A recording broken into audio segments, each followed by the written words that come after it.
Hello, everybody. Welcome. Thank you for joining us at the Wealth Leverage Blueprint, which is our class series. For those of us that are following us through our monthly series for small business resources on every third Wednesday of the month, this series is intentional in regards to getting detailed information on subject matters that you can take actionable items and actionable steps to take away.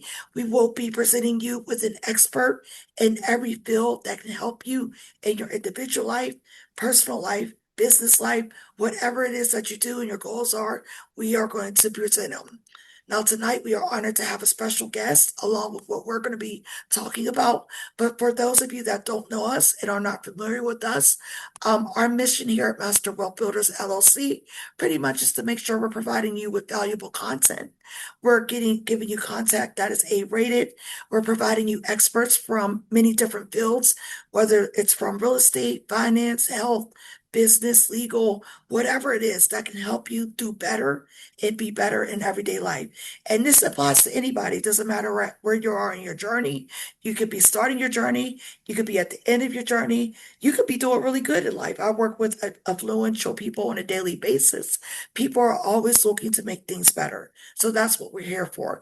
And the number one thing is for you to stay up to date on things that can help you, not the things from 20 and 30 and 40 and 50 years ago. We are in an evolution of technology. We're in an evolution of learning. We're always evolving in the things that we're doing. Now, we do have our small business resources webinar. These are the resources that are represented through our organizations and our strategic partnerships. So please come back. I will at the end give you an opportunity to register for the event we're having on August the 19th. And that's more geared towards aspire. Even if you're not a business owner yet, you may be aspiring, have a passion, things you want to do, but you just don't know how to get started. We have a panel of speakers every month on different topic matters that are here to help you. Now, first and foremost, we always want to make sure you understand why we're doing this. We don't have to do this. We could just run a business from day to day. But we decided with what we're doing in the last 3 years, we know people need help. There's a lack of education with making decisions, knowing what you don't know. So that's why we do this.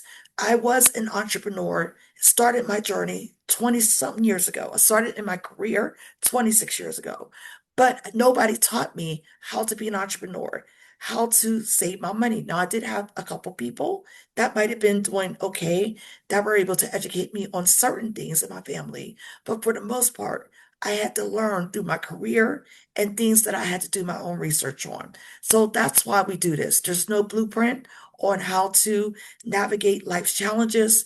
So, these are some of the classes that we're doing. This is part of my story, but not the whole thing. But the goal is that we're helping you and people master information in all these different areas. So we are going to have more classes coming up.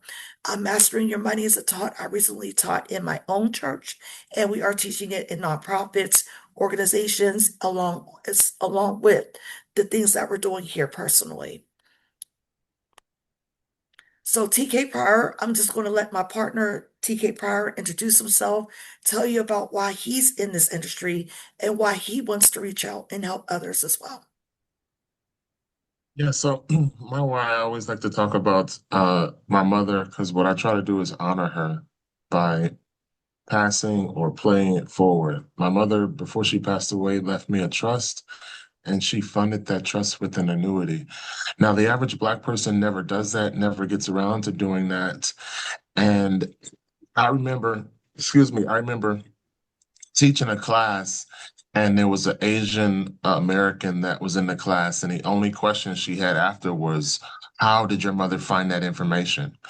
And the answer to that question is you have to talk to a licensed representative, a licensed professional in order to set it in place.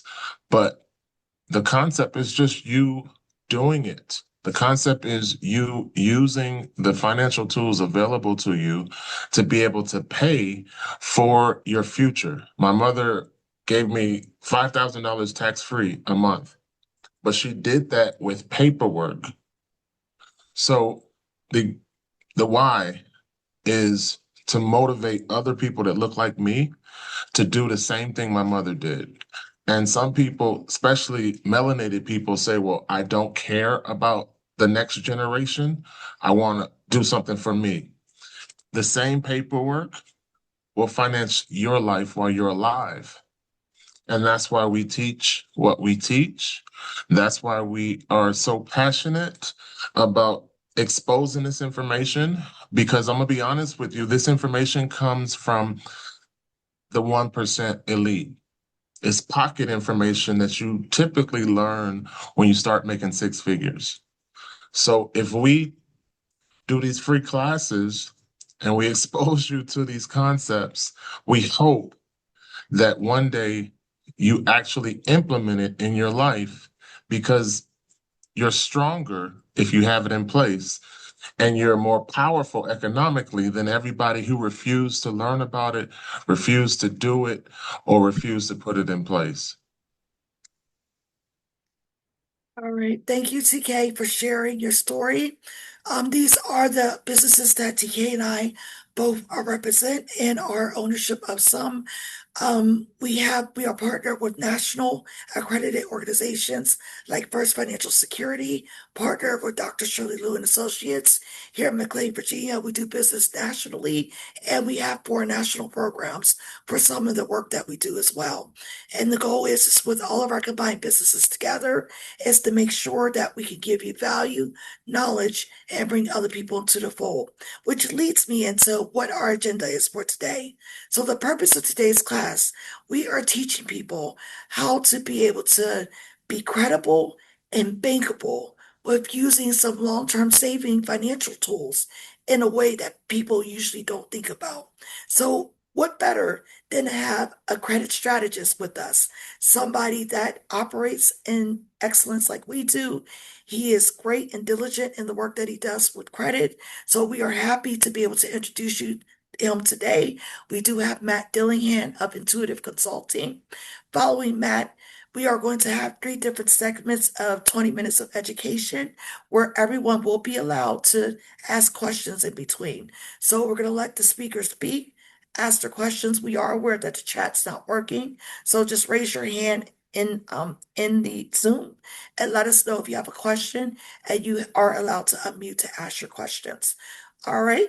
Well, these are the topics that we're going to talk about, and we're going to go right ahead and go into our partner, Matt Dillingham, and take it away. And if you need to share your screen, please let me know. I'm good to go. Don't share anything. Thanks for having me on. My name is Matt Dillingham. I'm the owner of Intuitive Advising. I served in the Marine Corps back in 2006, 2012, and I always joke, and people ask me, "How'd you get in credit repair? Why this?" I joke and say, "You don't choose credit repair; it chooses you." Because we're all in here because financial literacy is not taught, credit's not really taught.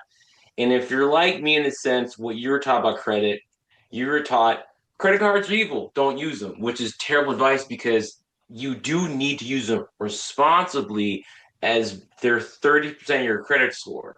So out the gate, we're taught bad advice and something that we actually do need to use responsibly as far as that goes. Um, there's a lot to credit, and let me start with why I do what I do. So initially, I got in this because I was like, "What can help people? I can finally understand this thing called credit and how to utilize it for the tool that it is, because it is a tool." And I found that there was more work needs to be done. And that comes from the fact that a lot of people, I've seen it, they will get their credit repaired. They'll go from like 500 to 700. And, I've seen it from like 90 days, 6 months. That's fine.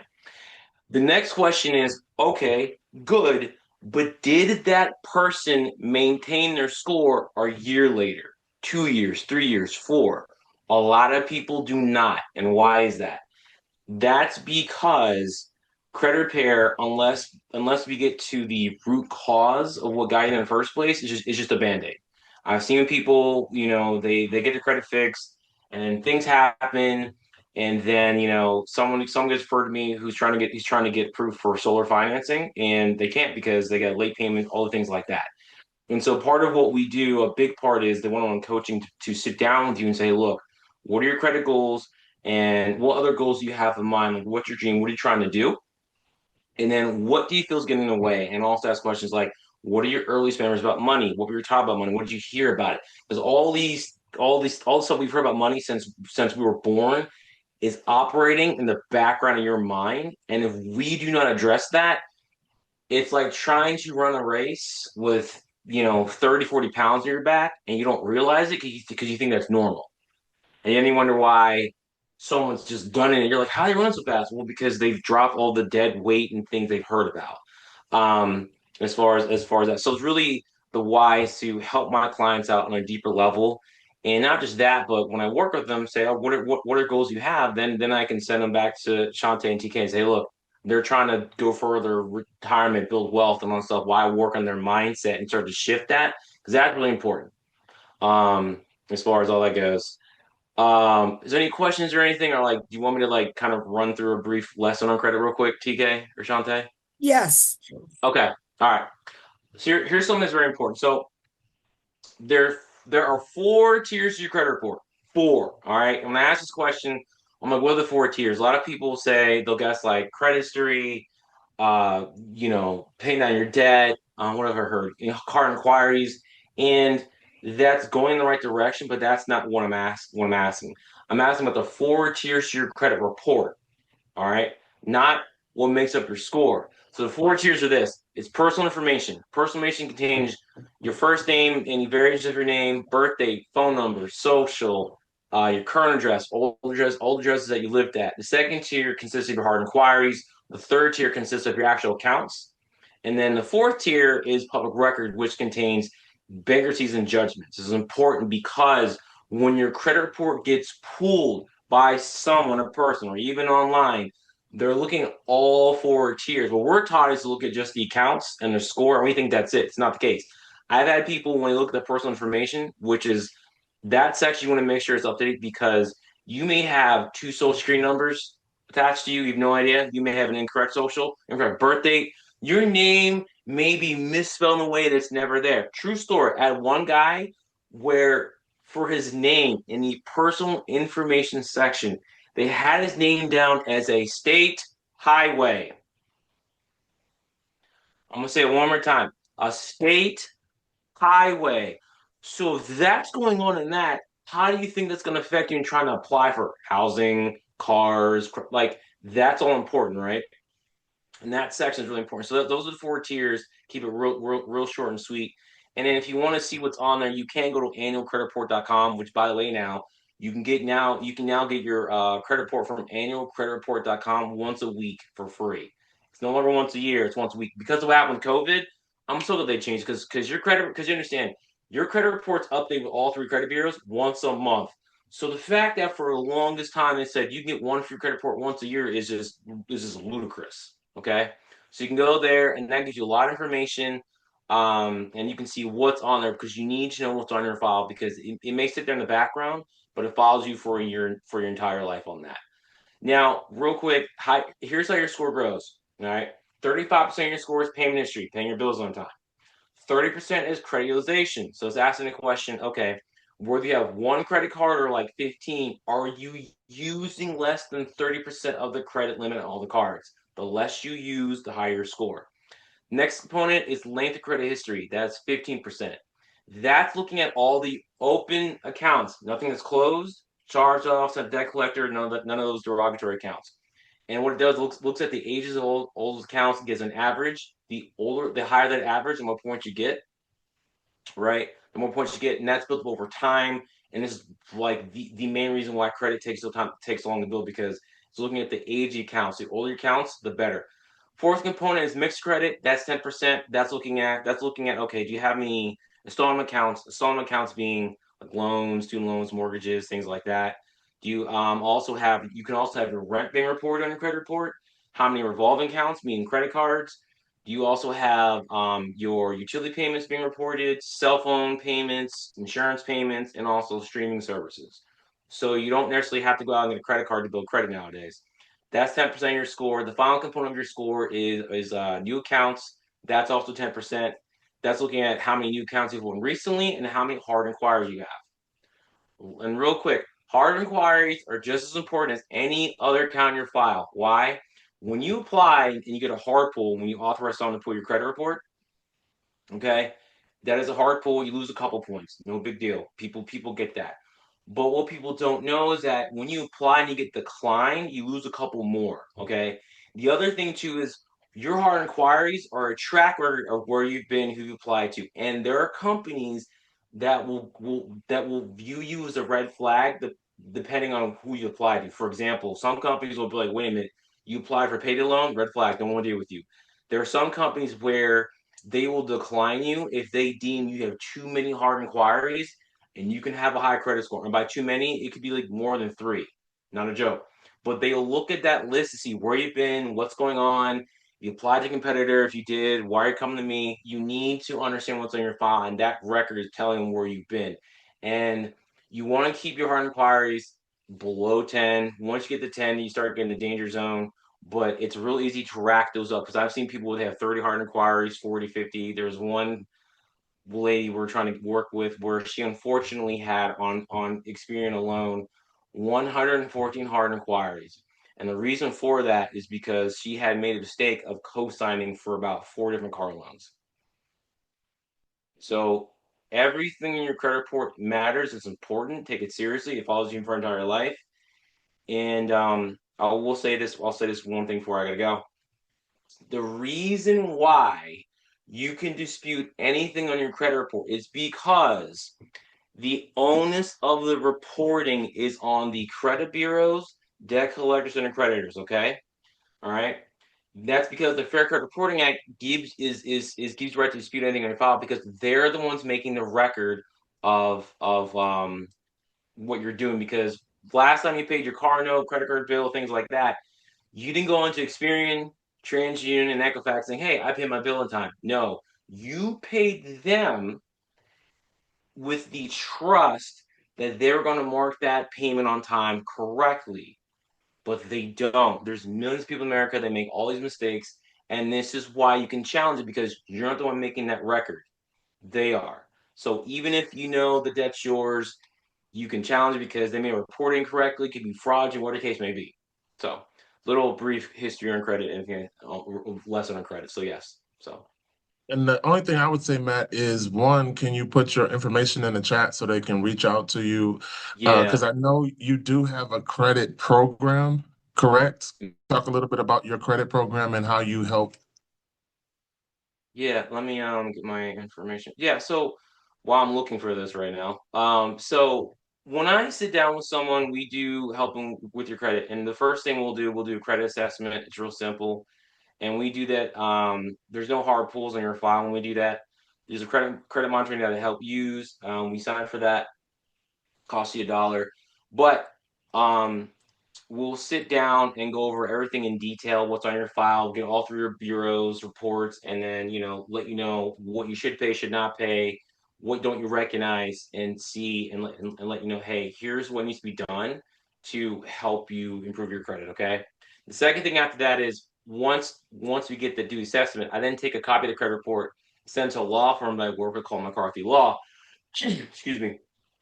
And what they're going to do is look for any fair credit reporting violations on your file. One of them is I call double dipping. It's called the legal term is the debt buyer, the debt collector, and the original creditor are both reporting a balance on the same account. But it looks like for you and me is you're looking at your credit report and you see you have a charge account for Bank of America and they say you owe three grand. But then you see the same account on there from a debt collector who bought from Bank of America, and they're saying you also owe 3 grand. Well, that can't be. That's illegal. They can't do that. And so they find a violation like that, and there's more. They'll let me know. I will introduce you to them. They will work with you at no out-of-pocket cost, so it's free for you. And on top of that, if they have to file a lawsuit on your behalf, which they've done for a couple of my clients, you can get paid anywhere from $1,000 to $2,500 per error in your credit report. It's a real thing. Okay. From there, we do disputing on your behalf, disputing negative accounts, and also telling you, also more importantly, how to improve your credit score. You have to rebuild credit. We have credit builders that you can go that you can use. I send you a list that don't do any they don't check your credit or any hard pulls because they're designed for people who have to reestablish or establish credit, and you can do it for cheap for $5 to $10 a month. There's that side. The other side too is I do have a program where we do offer repairing credit and coaching. That's where we sit down with you for 90 days and we're gonna get clear on what's your dream, what do you want, where are you going besides the credit, like what else do you want out of life? Okay, and help you get clarity on that. Set some goals, some deadlines. There's a 10-step system we work through to help you achieve those goals, and also looking at where you're at right now, what's coming along, and then remove any subconscious counter tensions, blocks, and things that you have. So this way, as you're taking action, you're not trying to run that race with 30 pounds in your back, thinking it's the norm. So yeah. I love that. And I just want to let everybody know that Matt did put his information in the chat. You can click on his Calendly to schedule a one-on-one, and that one-on-one is free, correct, Matt? Yes, it is free. I was trying to like mute myself. Yeah, it's free. It's a free consultation. Sit down and really, get clear on like where do you want to go, what do you want, and really go for your dreams. That's what it's about. End of the day, having good credit is important. It's also about what do you want in life and how to utilize that to get to where you want to be. Because remember, I'll leave you with this: you do have power, you do create your reality, and end of the day, what we're trying to do is help you teach you the rules of the game so you can play the game and win. And and it comes down to you making a decision that you're going to do it. That's a period. I love that. Definitely schedule a one-on-one with Matt. He is our strategic partner, and we work hand in hand to get you to that level where you're successful and whatever information you don't have, you have. So Matt's information is in the chat. Reach out to him. He definitely has another appointment to go to, but we wanted to give you a highlight of what he has to offer and how he can assist you. If you've never even thought about having a coach, and the purpose is to get you a subject matter expert so that you think about things you never thought about. If you didn't know the things that Matt just broke down, if you've never thought about it, having a coach is a way for you to shorten your learning curve. I know a lot of us are programmed to do it alone, but the alone thing doesn't work. So get with Matt as a subject matter expert. He will shorten your learning curve and allow you to get there faster. Right. And Matt, do you have any time for maybe a quick question, if there's any? I got time for one quick question Hey, if anyone's got all one. right, does anybody in the audience have any questions for Matt before he goes? And if you do, you can raise your hand or mute yourself. And if you don't have a direct question, also, if you know somebody that can utilize Matt's, services, what he does is not just about if you have bad credit. One of the things we're going to go into deeper later today in our classwork is really talking about how to leverage having the access to credit for the purposes of growing your business, reaching your goals, buying real estate, whatever that is, to give you options of leveraging. So this is somebody you definitely want to have on your team if you're looking to get business funding, any of those things that can help you grow in whatever you're trying to do. All right, so we'll just, if nobody has questions, Matt's information's in the chat. Please reach out to him to see how can he help you, or if you know others that can utilize the services. Thank you for having you today, Matt, and we'll talk soon. We'll have you back again. That's it. All right. Thank you, everybody. Have a good evening. All right, thank you, Matt. So don't forget today, everybody, we're not just here just to talk about, we're not talking about services and products. We're here to talk about things that can help you grow in whatever area you need to do better in or to do more. So like I said in the very beginning, you can be affluent, have it all together. I don't care whether you have millions or you have $1 in the bank. The goal is whatever you learn, we want you to be able to apply it so that you can be able to implement it in whether it's your individual growth, family growth, business growth, or entrepreneurship journey. All right. So we're going to move it right along. For those of you that have just joined us, the goal here, like I said, again, reiterating, we're doing classes, workshops. These particular workshops are by my national organization that I represent, First Financial Security, and Dr. Shirley Lou and Associates. We are implementing at least this coursework in nonprofits, churches all around the country. We're actually in school systems. Maryland schools, we just recently signed a contract with a year ago. There's a lot of things going on. And then apart from that, us at Master Wealth Builders, we've expanded upon these classes because we are in the business of real estate. We're in the business of partnerships with legal firms, attorneys, health professionals. We believe your health is also your wealth because if you get sick, it doesn't matter how much you grow a business, how much money you get. An illness can put you in a situation where it doesn't matter how much money you have. So we want to make sure people are healthy in their finances, healthy in their bodies. So we're bringing you professionals, doctors, experts in every field to be able to help out. Now, one of the purposes of us doing this, there is an issue within just the United States of America, let alone worldwide, where we have a disparity in certain places. And one of the things is, I don't even like to call it retirement planning anymore, is in our preparedness, our savings plan. So we did recently just witness in our country in the past year or two a lot of economic stability and instability, whether it was people in federal or private sector losing their jobs. That's a big way of disruption in somebody's livelihood. You could have been at your job for 20 and 30 years, have a good life, but lost your only source of income. So we're really trying to help people. It's not just job loss. It could be a business, situation. It could be anything. And we want to make sure people have the tools that they need or education and knowledge, knowing what's available out there to them to be an aid or assistant so that way they can make it through those tough challenges. And it doesn't even necessarily have to be a challenge. You just might want to scale to a whole nother level. And everybody's scaling is different. You might want to expand or franchise a business. You might just want to make sure your family is good for the rest of their lives. Whatever that looks like, we just want to make sure you don't end up on this chart where you're one of the few people that are prepared for life. I was gonna say, Shante, let me chime in with go back, please. I would like to chime in on the chart. This is something we learned. It's been maybe a few years ago, but we went to the Urban League and they had a class just on statistics, and they were talking about the government census statistics. But notice the income disparity by ethnicity, right? And it's very interesting because when you talk about like different challenges within the economy, a lot of people within the government sector used to say, and I remember when they clearly would brag that I'm good. Every time you talk to a government worker, I'm good, because they felt like their job is forever. And Trump came into office and basically said it's not forever, and watch this. And all those people who never planned for the future because they were good found themselves in a situation where they have an emergency that they didn't have a backup plan for.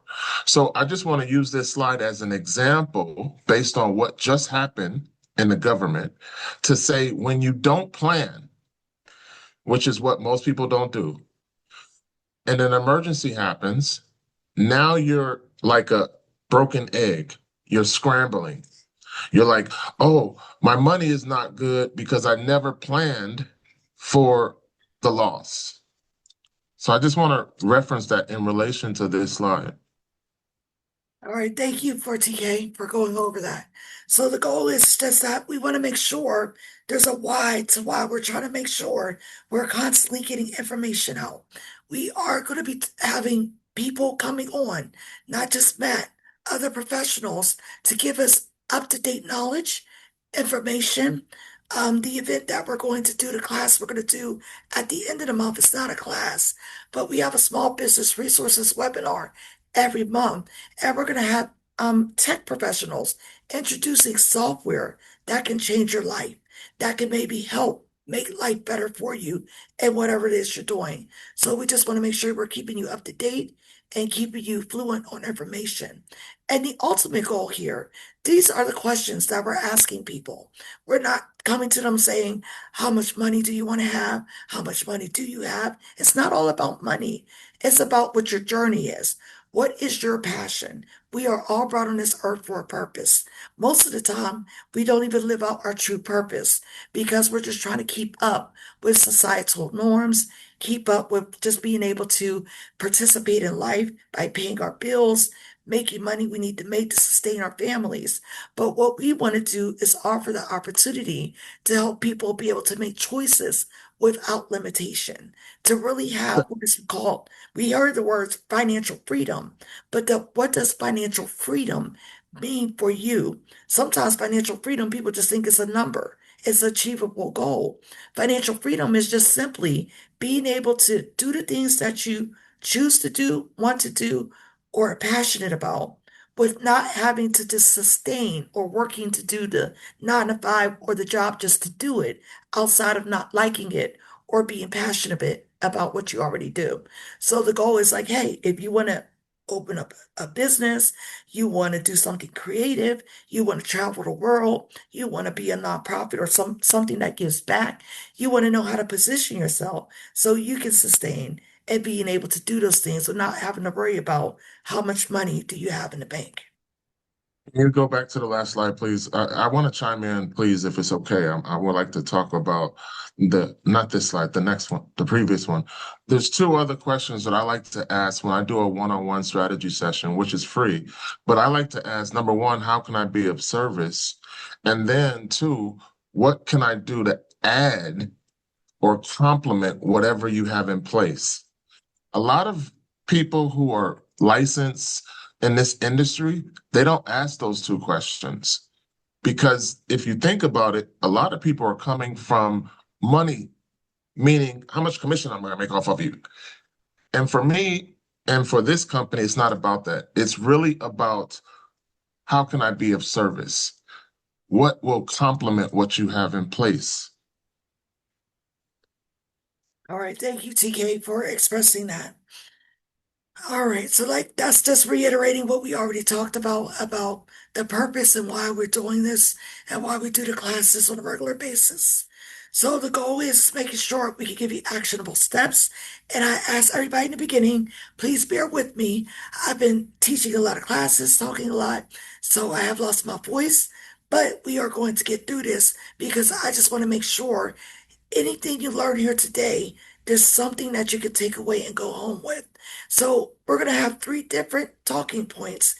In between the talking points, we are going to have a question and insight where you're going to be able to chime in. So, meaning it's not just what we're educating you on. I know there's other experts out there listening that maybe you can also add value to the information that we're giving you today that maybe we can all share in together. So, I want it to be conversational for you to be able to give your questions or insights as well.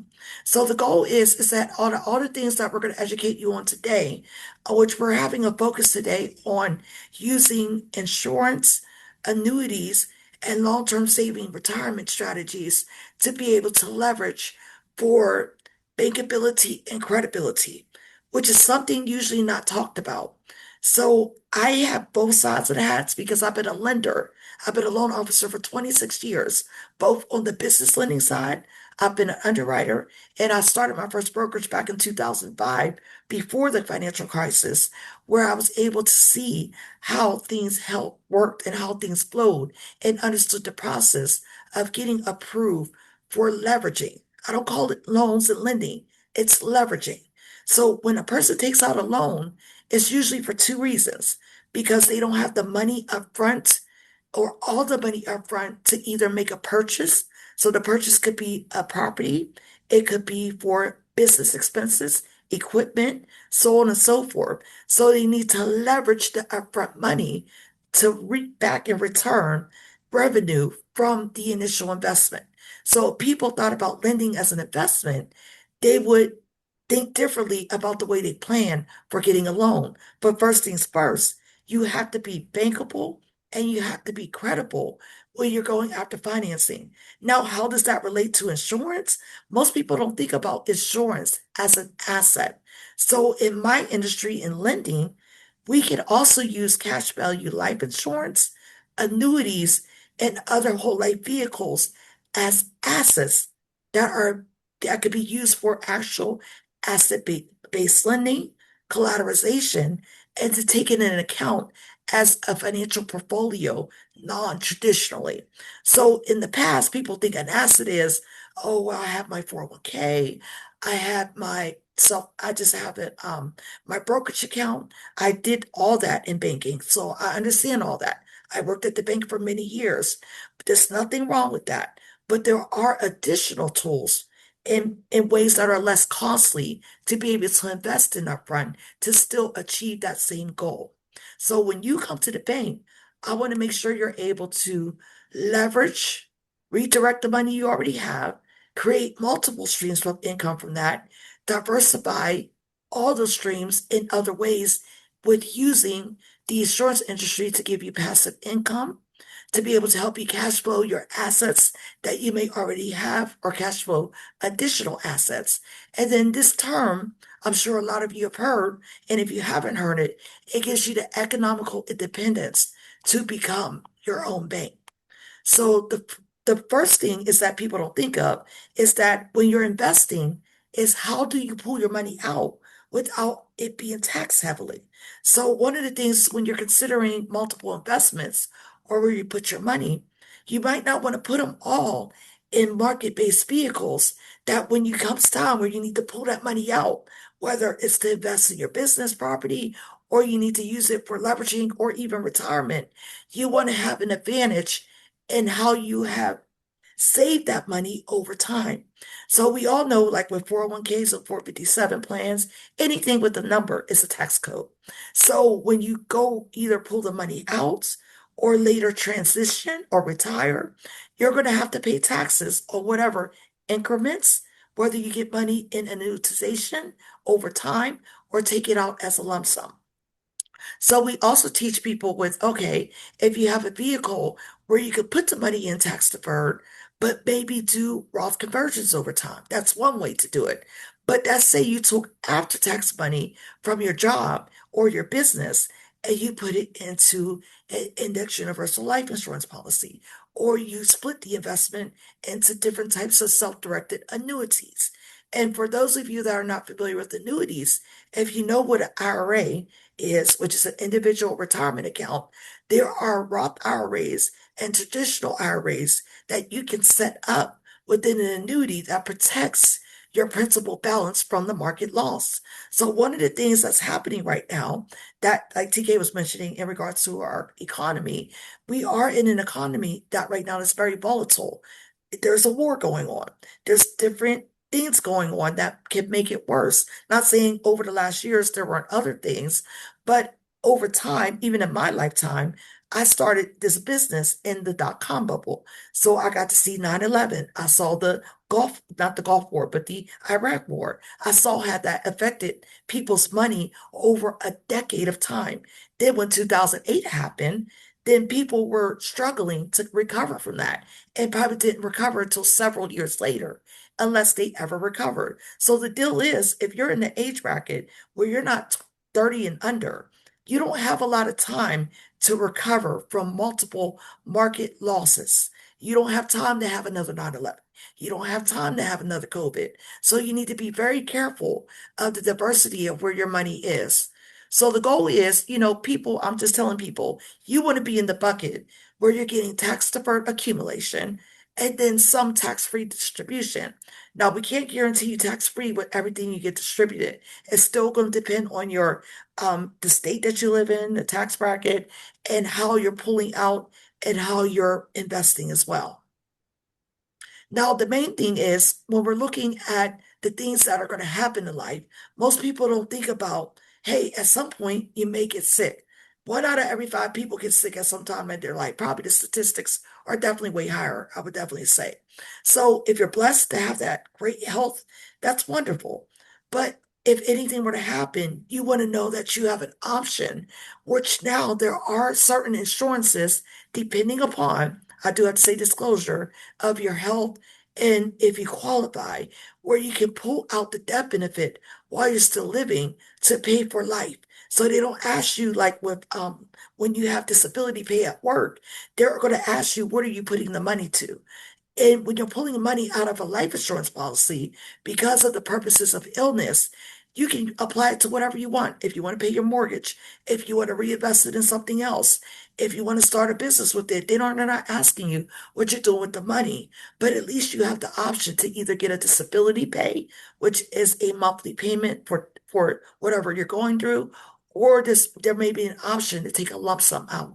So that's one of the things we tell people. The other thing is that you might outlive your money. You might not live, you might live longer than you expected.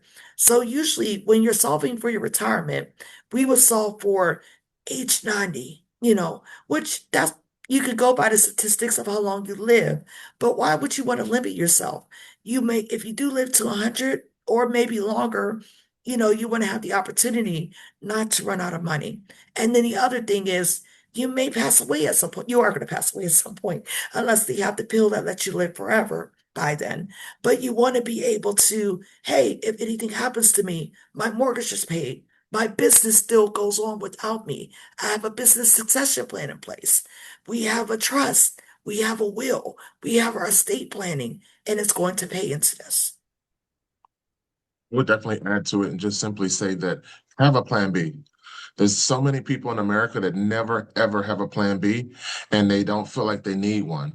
So what we're trying to teach you in this class is that you have the opportunity, if you want it, to put a plan B in place. And if you didn't know plan B involves payment while you're still alive, we're telling you here in this class, which is recorded, that it's a financially savvy thing to do, to have a plan B that pays you while you're still alive.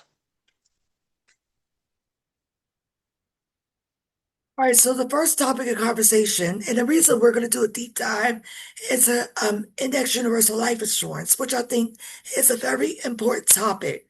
A lot of people come to me and tell me they don't know what this is, and I've been a privy to it for almost like what age am I? I don't want to give away my age, but I learned about it 15 years ago. And the only reason I learned about this 15 years ago is because I became terminally ill with a rare illness that had a 1 in 3 chance of me living at the age of 29. So I didn't know that this existed at that time. I was in real estate, I was in banking. I wasn't, I was very savvy when it came to traditional investing and saving, but nobody taught me about what this type of insurance did. So most of us know what term is. We kind of know what whole life insurance is at this point, but index universal life insurance is not your traditional insurance. It's an investment insurance that operates like a Swiss Army knife to do 4 to 5 different things for you. So it's not thinking of insurance as, oh, it's only when I'm dead, my family members inherit the money. It's money you can use while you're still living. And what we're going to do is break down, because people don't talk about the proper structuring of insurance, not just talk about the basic how-tos of what it is. People have to understand an index universal life, it's not like a term policy where you pay $20 a month and you get $40,000 burial insurance. That's not how it works. It's not like whole life. So you're really solving for coverage for everything that you're planning to do. So if you're starting a business or have a business, you should have this policy. If you own real estate, looking to own real estate, or are an investor, you 100% should have this in place. And the reason I'm saying this is that if anything happens to you, you want to make sure your payments are on time. You want to make sure this thing's called key man coverage, where you can maybe pay somebody else to work for you if you need to step away from your business. This insurance is a savings account. So if you want to use it for different key points in life, whether it's sending your child to college, whether it's buying real estate, investing in real estate, using this money to hedge against your business or use it for business, and then later on in life, it can act as a supplemental income for your retirement on top of the retirement plans you already have. So it's so many different things that it does. And Yeah, I it was is going to say, I've real life example. Of course, this was a Jewish person, but they were like 19 years old and they were like, hey, I need to buy a house. And the real estate person laughed at him. You're 19. How are you going to buy a house? He said, give me a few days. I'll be back. And he basically borrowed against his universal life insurance policy, took a loan, and came back with the cash to buy the house. And when you borrow against your life insurance policy, the cost of borrowing money is lower, typically around 4 to 5%. So as long as you pay it back, you can rinse, repeat, and do it again. So not only can you use it to buy a house like the 19-year-old did, you can use it to pay for your child's college fund. Because if you start this when the child is a baby, guess what happens? That's 21 years of compound interest. So I'm just giving you real world examples. So yeah, the IUL, this is a breakdown pretty much of the differences. Like I just said, term pretty much covers over a fixed period of time. So it's a fixed payment over time. But the time does not last as long as you're alive, per se. You don't want to plan to not be around in 10 to 30 years. So it's just a fixed amount. Now, term has its place. We're just focusing on Index Universal Life right now, but I do believe in using term as a combination strategy, especially if you own real estate. And the reason I say that, as being a real estate finance professional for many years, is that I've seen people go into foreclosure because they lose a job, because somebody got sick, the breadwinner of the family passed away. Different things happen, or it's an inheritance property where the beneficiaries usually can't afford to take over the property because they don't have the money to support it. So for those purposes, we know, especially for those of you that live in the DC area, our properties aren't $50,000 or $100,000. So a $40,000 term isn't going to cover it. But the term amount of the insurance policy is cheaper. So there is some permanent insurance options that give you additional benefit. Might not be an IUL, but where you can take out at least the amount of your mortgage is what I usually recommend in additional coverage. So you at least have that. Now, whole life is permanent. There's nothing wrong with it, but it doesn't give you the growth like an index universal life if you're looking more for the investment component. So there are fixed premiums and there are cash value, but they are very low. It doesn't really grow in a real sustainable situation. Like meaning like if you're trying to get a retirement at the end, typically whole life doesn't pay that annuity or doesn't give you a large amount of cash influx. Now, the good thing about Index Universal Life, you have two ways you can do it. There's a death benefit that goes up, which is adjustable. So as you continue to invest, if at any time the investment in your cash value account is higher than your death benefit, the death benefit automatically goes up because your cash value can never be higher than the death benefit. So it does have an adjustable benefit. Now, because this is a customizable insurance policy, you can design it whatever way you want. There is the option to keep what we call level, to keep the insurance death benefit the same the whole way through. So sometimes when you do that, it's less costly, but most people are trying to grow, so they pass on a lot of generational wealth and they want to aggressively invest and accumulate more cash value. So cash value builds with the way it builds, it uses an index like the S&P 500 more or less traditionally to be able to grow when the market goes up, but when the market goes down, you don't take any losses. Some are capped. There are many different strategies, cap, index strategies, mixed strategies, all types of strategies you can use with being able to accumulate in an IUL. Now, whole life still grows, but it's just at a guaranteed rate.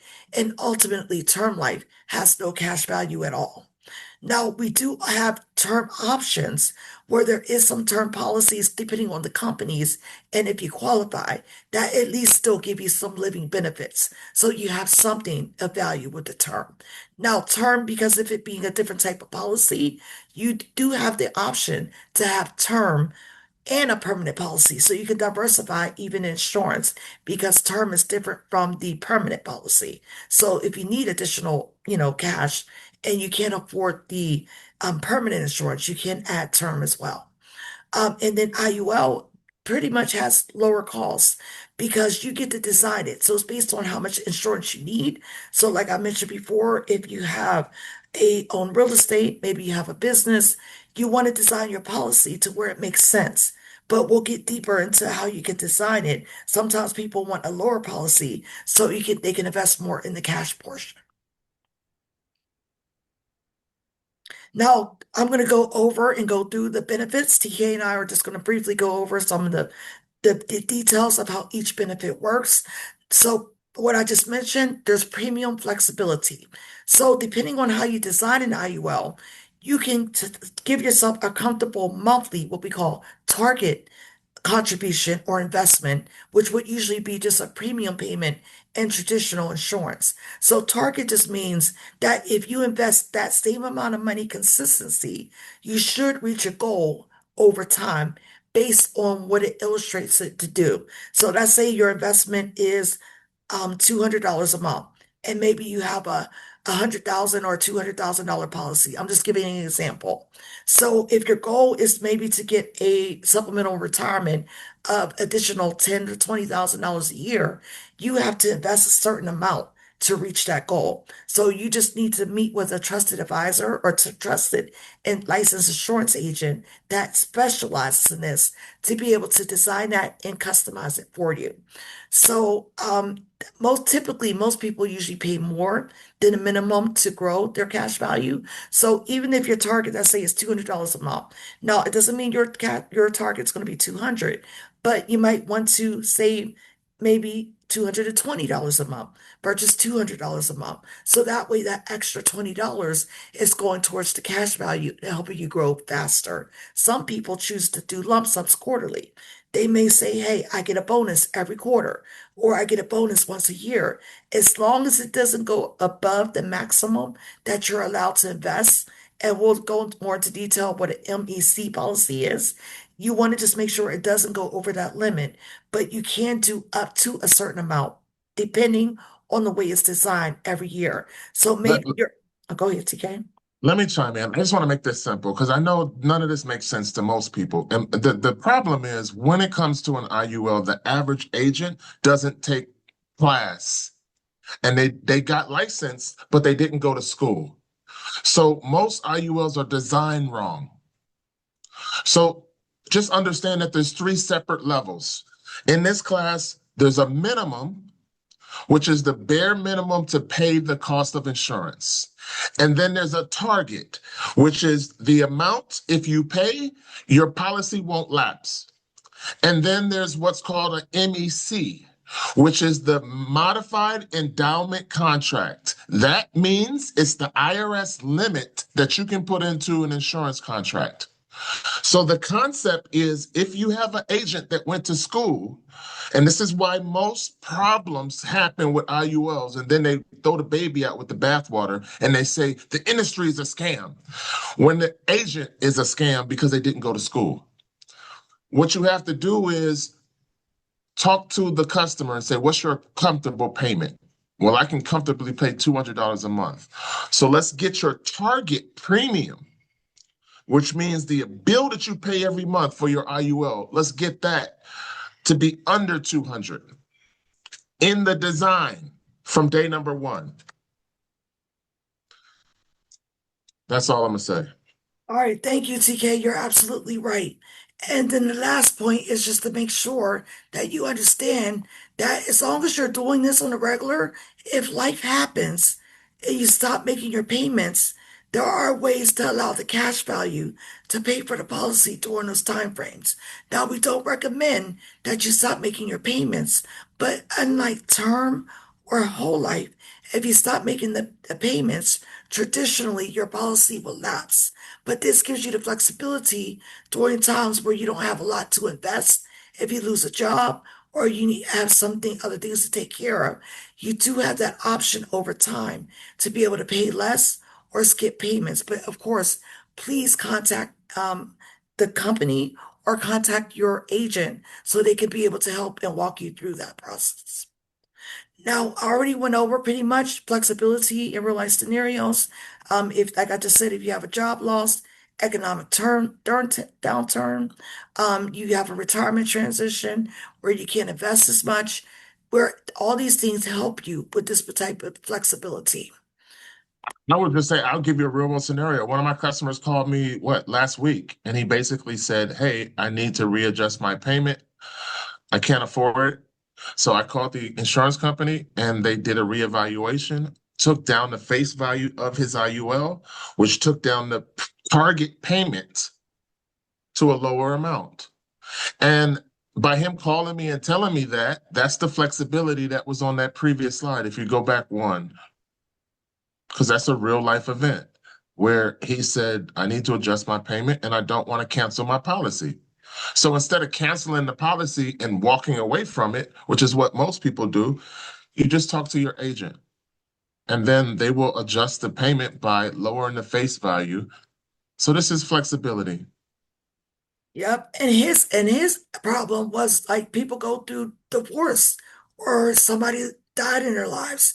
So we have had a couple people that say they had a loss in their family and they had to pay medical bills or the cost of whatever they had to pay for the expenses of their funeral. So there are real life scenarios where there are hardships where people need the flexibility. The second benefit is what I mentioned earlier, as you have an adjustable death benefit. So say, for example, you start an insurance policy. You may not be able to afford to get a $1 million policy on day one, but this policy can evolve into a multi-million-dollar policy if you invest in it correctly. So it does give you the option to grow your cash and to increase your death benefit as you grow your policy. What we typically call a max funded IUL, which just means you're contributing the IRS limit. And as you contribute the IRS limit every year, when your cash value goes higher, your death benefit has to go higher because one can't outweigh the other.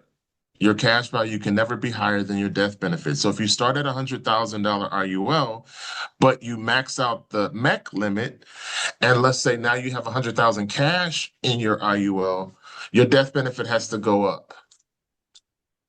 Yep, absolutely correct. So that allows flexibility, throughout the stages of your ownership of having a policy. Then also the other part is just making sure that you are reviewing on a regular basis.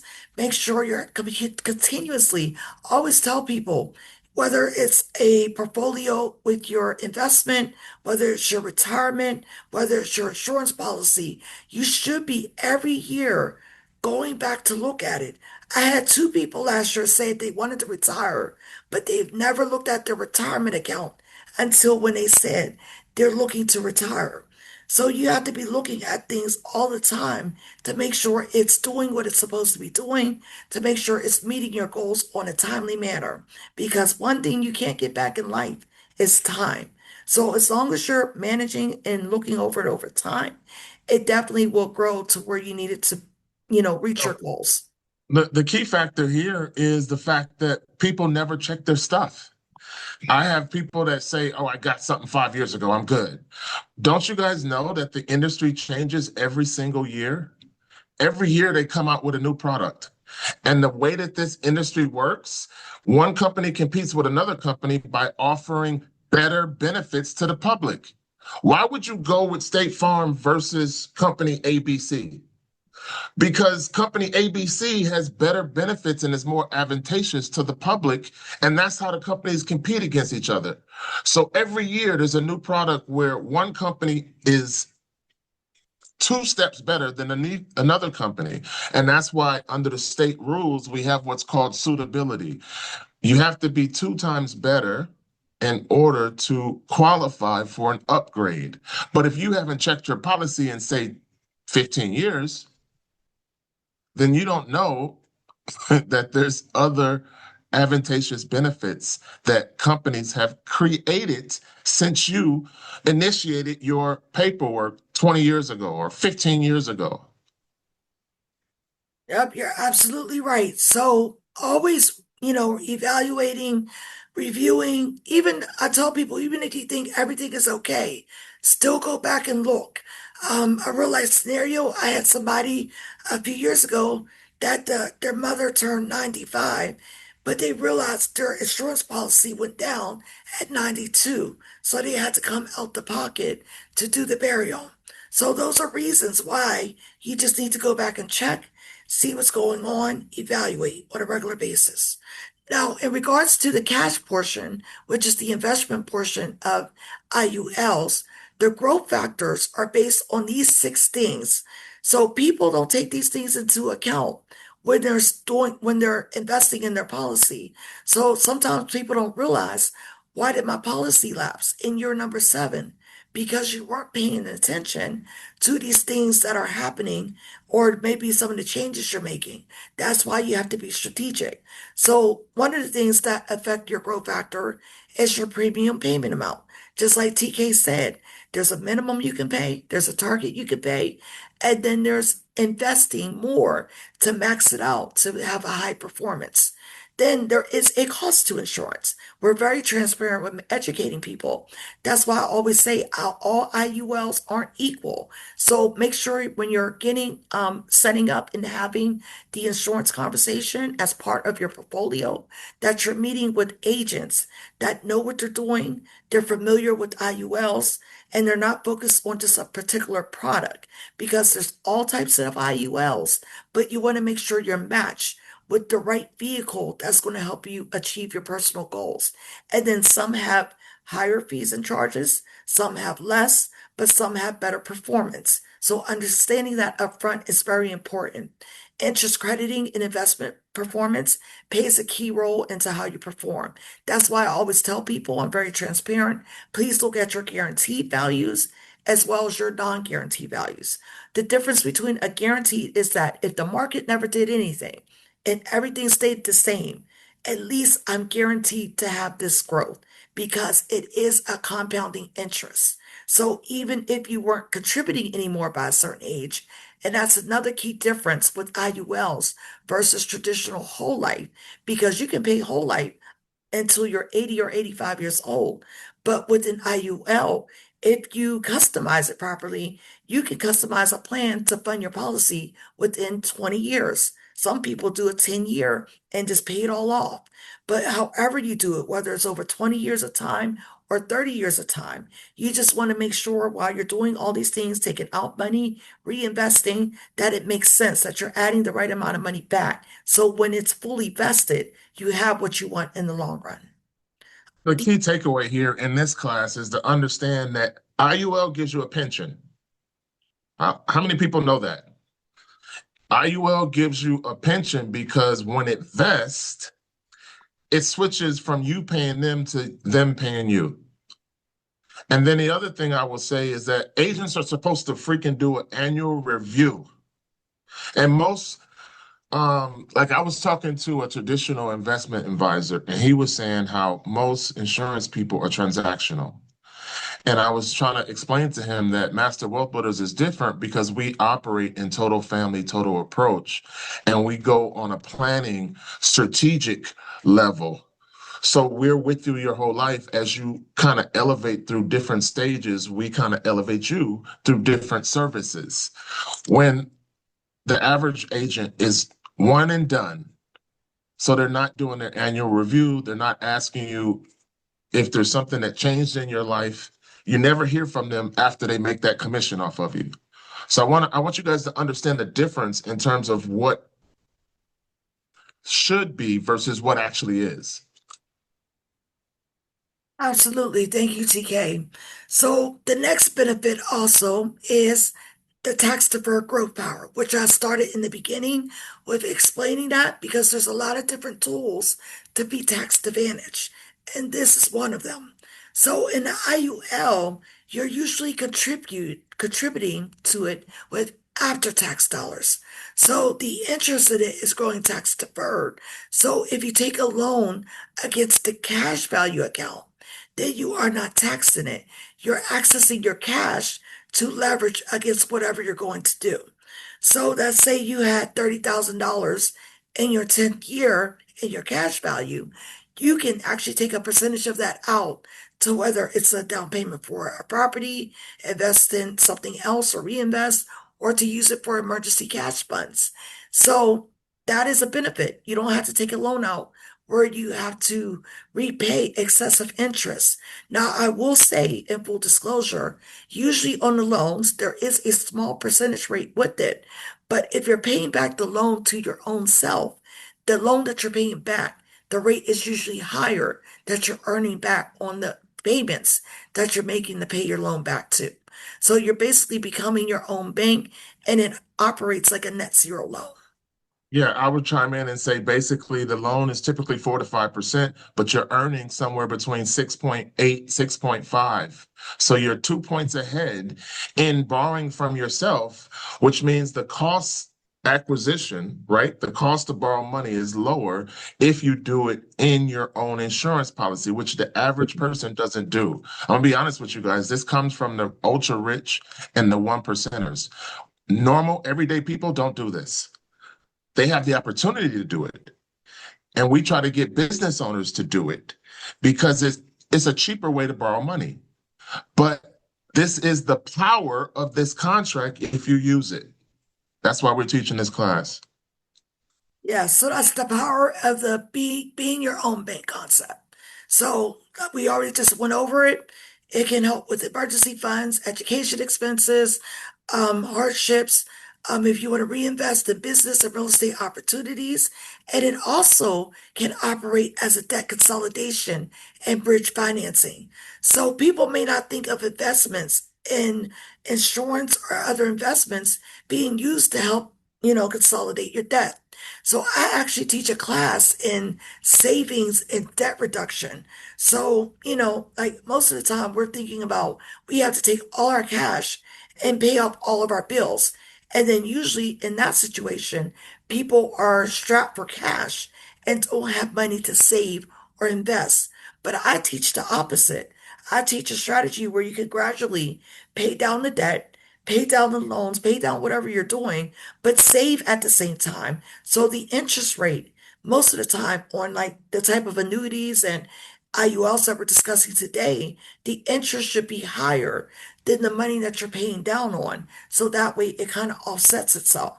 It becomes a net zero type of loan situation. So, I'm not going to get into the details of debt strategy today, but using insurance for that purpose can be very powerful without having to pay a lot of money in interest like you would get from usual debt consolidation companies. A zero loan is just smart money. It's economically savvy because of the fact that the math just works out.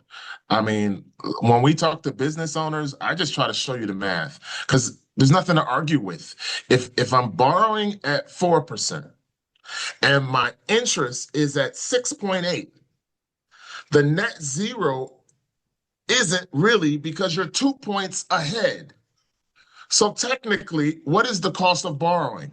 If you're 2 points positive, the math is the math. Yes.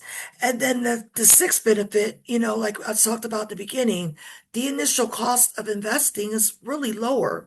So if you think about it in terms of yearly investing instead of monthly, sometimes we're so programmed to look at a monthly bill or a monthly expense.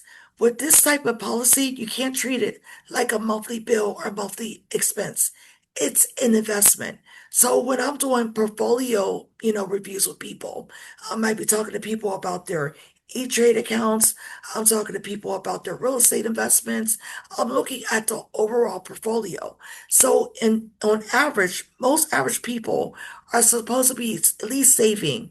I would say you're supposed to be saving at least 30% of your income, but most people can't afford to do so. So let's say you're saving 10% of your income. So if your income yearly was, say you made $60,000 a year and 10% of your income is 6,000. So if you could think about save 6,000 in a year, you're going to break down that 6,000 to all of your streams of investment. So whether you have a portfolio investment, whether you have digital currency like Bitcoin, maybe you're investing in digital currency, maybe you're investing in real estate, whatever that investment is, you just dedicate a certain amount of that investment towards the insurance part of the strategy. So I 100% don't believe that you should put all your eggs in one basket. Six out of $6,000, if 1/4 of that went towards the insurance policy, and the insurance policy is $2,000 for the year, like whether it's $150 a month or you're investing $200 or $100 a month, and you can afford to put in more on a monthly, that's the way you have to think of insurance, not to think of it as, oh, like the traditional term, $30 a month, $50 a month, $100 a month. It doesn't work like that. So my usual recommendation is I see how much somebody can afford to save in a year, and we break down a strategy of how you can invest throughout that year. But to treat it It's, like it's that is less costly. I was gonna say I can use my son as an example. He's only 7 years old, right? His policy actual costs for his IUL might be about $50 a month, but I pay $150 a month because I want his cash value to grow. So by the time he's my age, he don't have to worry about what I have to worry about. So that's an example, right? And then I always tell people, keep it simple. Take a tax return and dump it in there, or take your bonus that you got at work and dump it in there, or any extra cash that you didn't count on, because they give you an app. You push a button and you just say transfer extra money into my policy, and that's outside of the bill.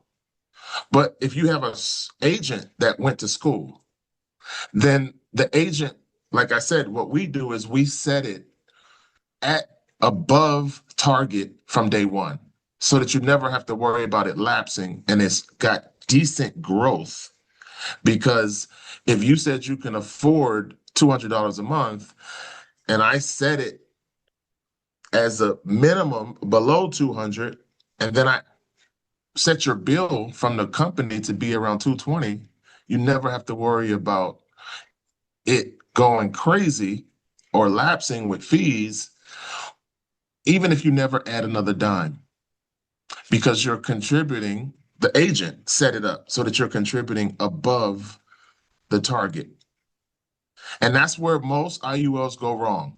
The agent set it up for a price that they can't afford, and the performance is set at nowhere near the target. You have to set it above the target from day one so that it never has to lapse. Yep, that is absolutely right, TK. So the next benefit is really to be able to, over the years, strategize. So through each stage of life, like I said, if you're between 20 and 30, then you got a long time to be able to save. So the younger you are, the lower the entry level cost of insurance is. So you have the ability to get more coverage and to have lower premiums.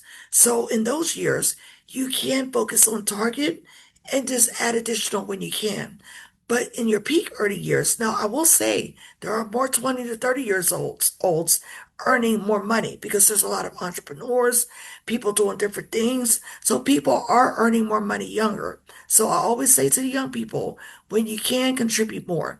But in peak early years, for those of us over the 40-year mark, we need to overfund and invest more because now we're getting to the point where we want to start transitioning out of day-to-day work or eventually, whatever your mission is, whether it's to retire or start a nonprofit or to do a business, you just want to be secure.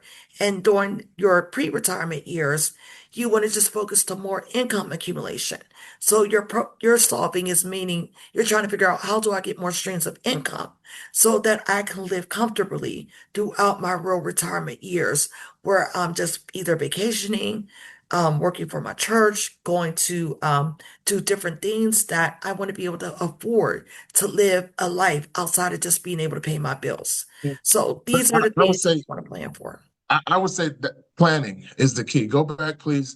The concept here is to know that it's possible to do it with an insurance policy. That's the part that we don't do. That's the part that people just can't seem to click.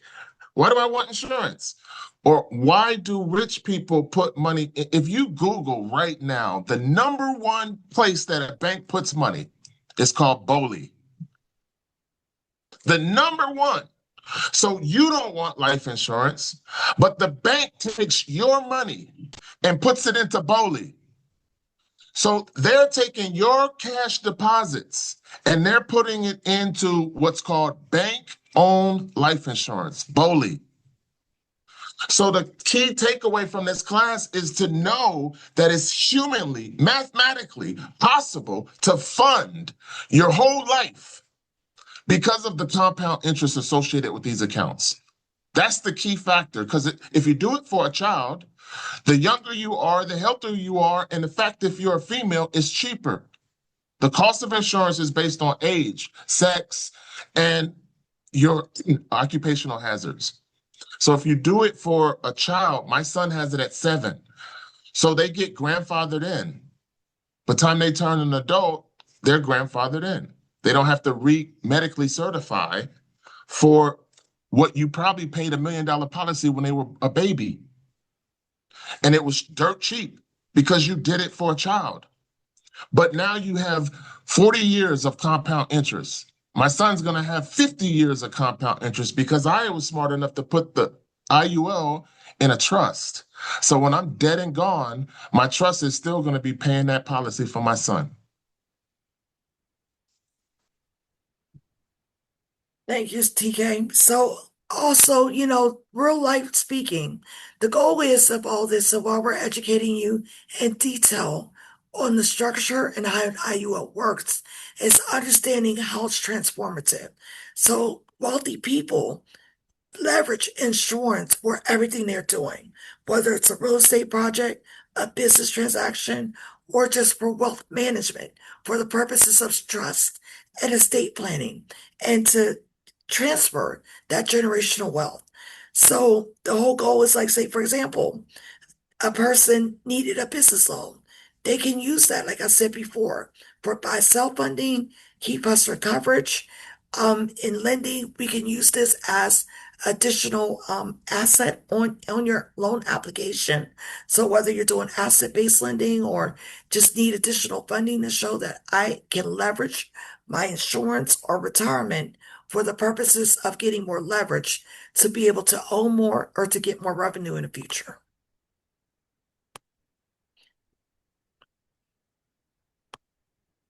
So I don't want to go like too much deeper. I think most people on this call understand it and they understand the basics of what we're going over. But I just want to make sure before I can teach an advanced strategy on how to use it for asset-based lending or how to use it in your business, you have to understand how it works. So, I've been around this for about 15 years now. And I don't really talk much in detail in my classes anymore, but I'm doing this because it's very important to know how something works. So if you're going to try to find a way to implement it, you have to know how you use it as a strategic chess move in your diverse portfolio. So if you don't have one of these in your arsenal of all the investments you currently have, so if you don't have any investments, this is a good place to start. But you definitely need to have this in your arsenal for all the reasons we just mentioned. So cash value borrowing, disability protection, retirement supplement, tax advantage growth, locked in insurability, and living benefits. Those are the Every, key. Mhm. I was going to say that's everything we just talked about, but I would say the key takeaway, because think about it. Why do rich people do this? Because it saves them in taxes. Plain and simple. And then they get protection from market volatility. If you check your stock market account right now, you might be down $10,000. Do you have 10 years to make back that 10,000 just to break even? Rich people put money, here it is right here. Rich people put money into an index strategy because it protects them from losing a dime. So I hate when people tell me, I'm not interested. What, you are not interested in never losing money, never losing a dime? Because that's the number one reason why the ultra rich use index universal life. If you look at the chart on the screen, you'll see that someone in the stock market dips and then they recover. They dip and then they recover. Especially what's going on in the economy right now, you're going to dip, but it takes time to recover. And if you look at the index strategy, what happens is you get some of the upside potential, but you get none of the downside risks. So if the market goes to 23, you might get 17, some of the upside potential. But if the market goes negative 23, you just don't get a credit from the index strategy that you picked. And we usually diversify against 4 different indexes, so you have a 1-year, 2-year credit. But think about the trade-off. Instead of getting 23%, I got 17%. And when the market dips, I didn't lose a dime. So that's the number one thing that blows me away. And I hate it when I talk to people and they say, I'm not interested. You're not interested in never losing money? You're not interested in your stock account never losing money? That's the number one reason why rich people convert to an index strategy. Next slide. So index strategy is like a Swiss Army knife. It really protects you from loss. And it's so powerful because the fourth wonder of the world is compound interest. The best example of compound interest is a penny doubled every day. Google compound interest calculator. The best example on the internet is a penny doubled every day. If you double a penny every day, what does it equal on day number 30? What does it equal? Because people can't process the math. And they say they're not interested in something that makes them more financially powerful than the people who refuse to freaking participate in it. Next slide. So here's the traditional stuff that you're all taught in college. If you get a PhD in economics, they're going to teach you how to do everything on the traditional side, right? Go to school, get a job, put it in the stock market, take the loss, ride the market. But the problem is, how do you plan for taxes? How do you plan for compound interest? And how do you protect yourself or hedge against market loss? So that's what the indexing side talks about, right? And then it pays you if you ever get sick. It gives you the ability to become your own bank. It gives you a retirement income, which is separate from your job. You never lose money. Your principal is 100% protected. And you have guarantees. You can pay for a 1% floor, or if you don't want to pay a fee, it's a 0% floor. Next slide. Okay, and I do want to say one thing in regards to traditional insurance. So for those people that do have jobs, and I talk to them all the time. So we do participate, we do group insurance as well. So we help this for both businesses, and we do help them with retirement planning as well. But when you have most traditional insurances, you cannot walk away and keep your insurance policy when you're not working anymore. Now, there are some jobs, like my old job where I worked at the bank, they gave us the option to convert it to a whole life policy where we can keep. But the conversion rate is so expensive, then by that time, you don't want to have to keep that type of payment up in order to keep your insurance. And most of the time, it's a whole life. It's not an index universal life.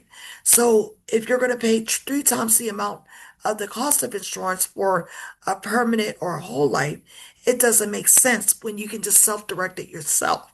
So we're teaching people, even if you're in the job market and you're not a business owner, you can just start a policy outside of your traditional policy. Now, if you already have a policy, you're self-directing, that's great, but make sure you review it. And my question is your insurance doing all these things? This is my question. Does it have these type of, benefits to them?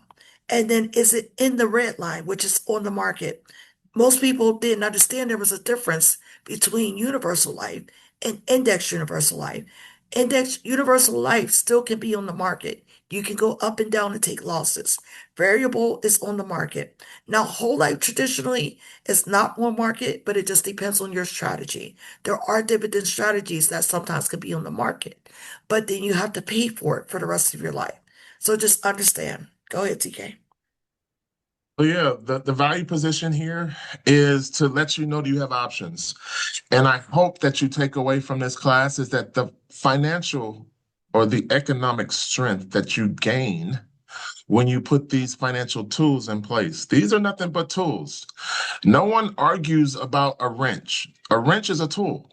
The question is, what do you do with the wrench? There's a strap wrench, which is different from a regular wrench. They're both wrenches. It's just that one gets you there faster. So these are economic tools that get you there faster because of the principal protection, because of the compound interest, because of the fact that you become your own bank, because of advanced leveraging, because if you're a business owner, you can actually use it as collateral to pay for something you want to pay for. And technically, individuals can do that too, but they have to be disciplined. That's the problem when it comes to finances. Most people are not disciplined. Questions? All right, so we're gonna take a pause here. We are gonna dig deeper into like the strategies with lending, but does anybody have any questions on either the Index Universal Life or strategy, or have any comments? Does anybody learn anything? Or is the class even worth your time? How about that one? Unmute yourself, please. We just want to hear from you. You guys already know everything that we talked about. Did you already know that you can use insurance as a bank vehicle? Did you know that you can use it as collateral? Did you know that it is considered an asset because of the cash value? Yeah. So we just want to make sure that let me check the chat. Anybody ask questions? Just to make sure we're being interactive. If you have questions. Charlene, okay. Sarah responded in the chat. Okay, I appreciate it. Thank you. Yeah, I can see the chat. Yeah. We're just trying to give you the power because this, I'm gonna be honest, this is pocket information. Typically, you learn it when you start earning six figures and you're around those type people. They say if you hang around 9 millionaires, you're gonna be the 10th. Well, think about the people in your circle right now. Are they motivating you up or are they pulling you down? I was talking to when I finally made it to six figures. That's why I came to the DMV. Amazon hired me. And the place I used to hang out, the lounge I used to hang out in was other six-figure earners. When we get off work, we would go there and hang out. And I was talking to a guy who buys companies. And every time he pulls up in a different six-figure car, you know? And one thing he said is that he started what I just explained to you guys in this class. He was like, oh, and he said it so cavalier. He was like, oh, I did that at 19. Now, if you think the average mind of a 19-year-old is not on the class we just went over. And then they don't teach this. You can have a PhD in economics. They do not teach this in class. How do you use insurance to create wealth? How do you leverage insurance to pay for the things you want in your life? How do you use it as your own bank vehicle because the bank sees it as an asset on your balance sheet?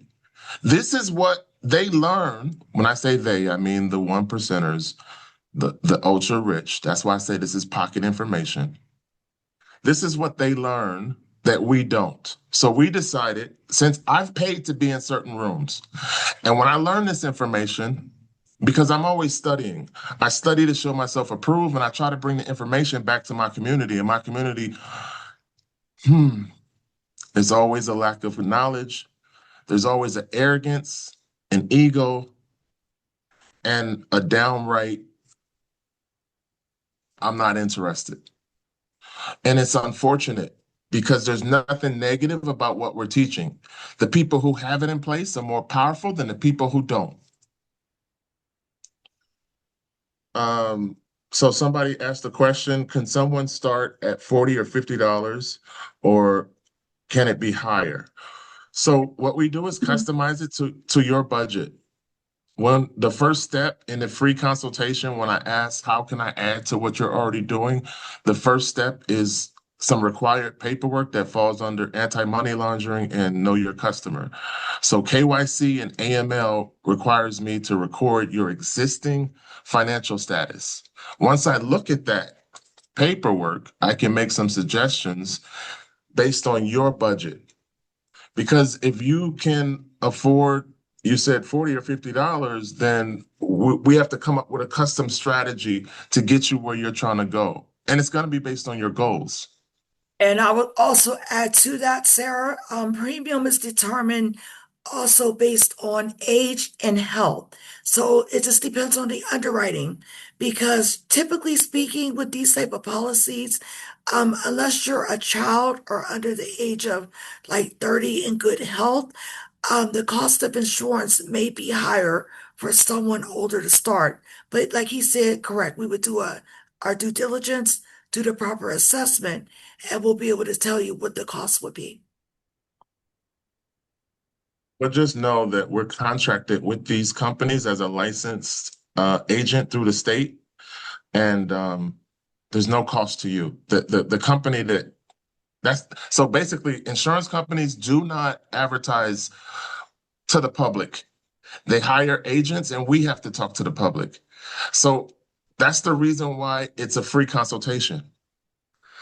The insurance company's not, you can't call an insurance company right now and say, I want a policy. They're going to tell you, we don't sell to the public. Go find an agent. All right, so we're going to keep moving. So I'm going to go to the next section.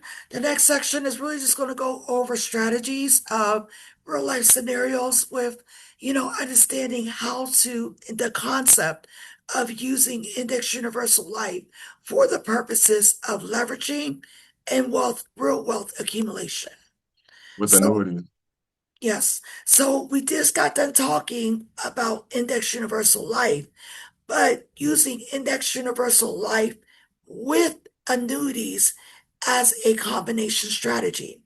Now, the difference between the annuity and insurance policy, the annuity is a real um, retirement account. So it's either going to be a Roth or a traditional IRA within the annuity, or it's going to be what we call after tax money, a non-qualified plan.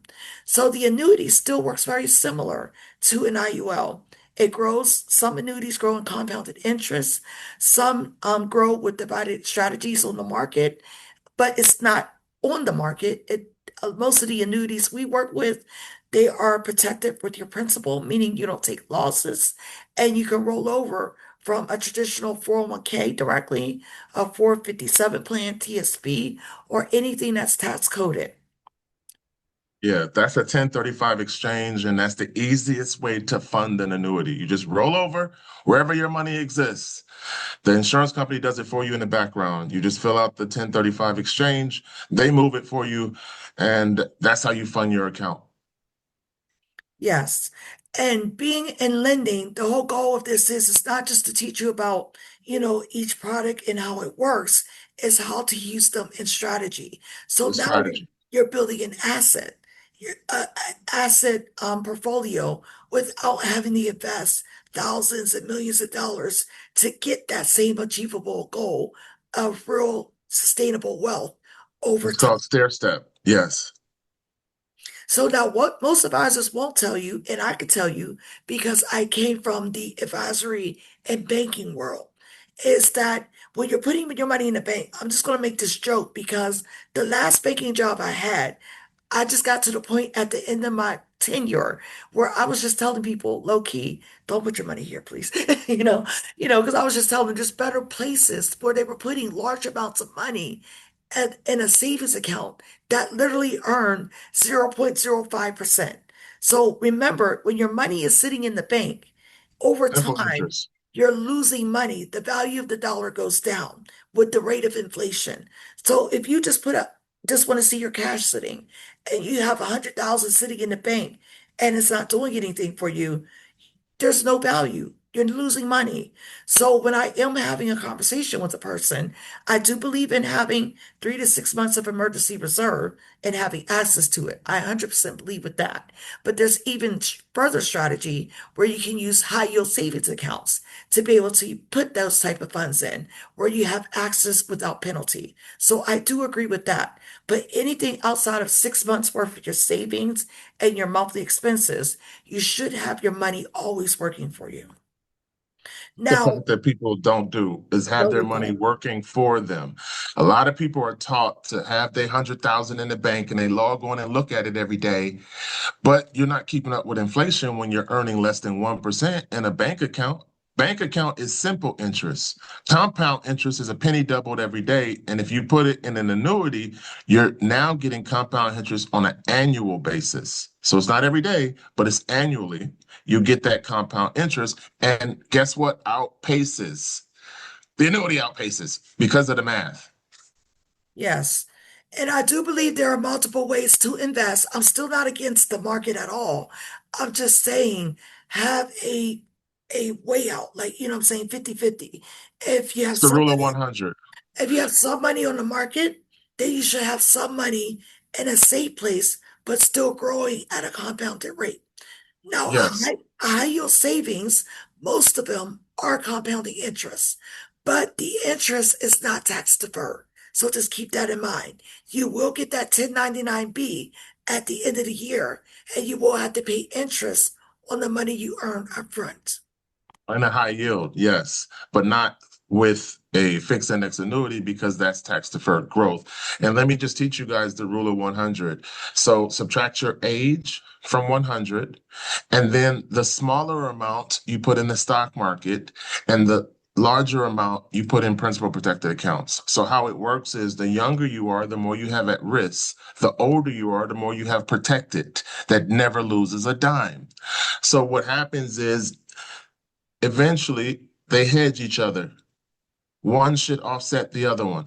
So if I'm 50, if I subtract my age from 100, 50% is never losing a dime, 50% is on the stock market, and one should offset the other. If you didn't know that rule, you're welcome. Absolutely. I love it. And I tell people you don't have to necessarily do the rule of 100, but if you can't figure it out, that's a good place to start. But some people, I do have some young people that don't like market risk. So if you want to play it safe, there are so safe ways to still accumulate a lot over time, especially if you're younger. But, it's nothing wrong with, I call it my gamblers. If you like to still go on the market, as long as you're have a strategy and you're communicating with your advisor and keeping on top of it, then, that's good for you to be able to do. I do believe there are some good EFTs. You just got to stay educated and make sure you have that diversity of safety and market. Now, with the self-directed IRA annuities, most IRAs start with a minimum 5,000 contribution. So that's why I say redirect from a savings or retirement that you already have.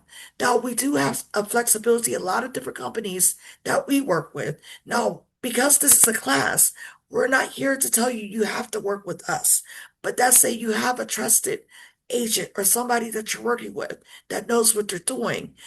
Make sure they have access to multiple companies so they can choose where you're not based on a company or a product or service.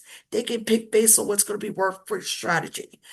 There's a company that does allow you to contribute $100 a month, if that's where you need to start. But we just want to make sure that you have access to the best possible resources.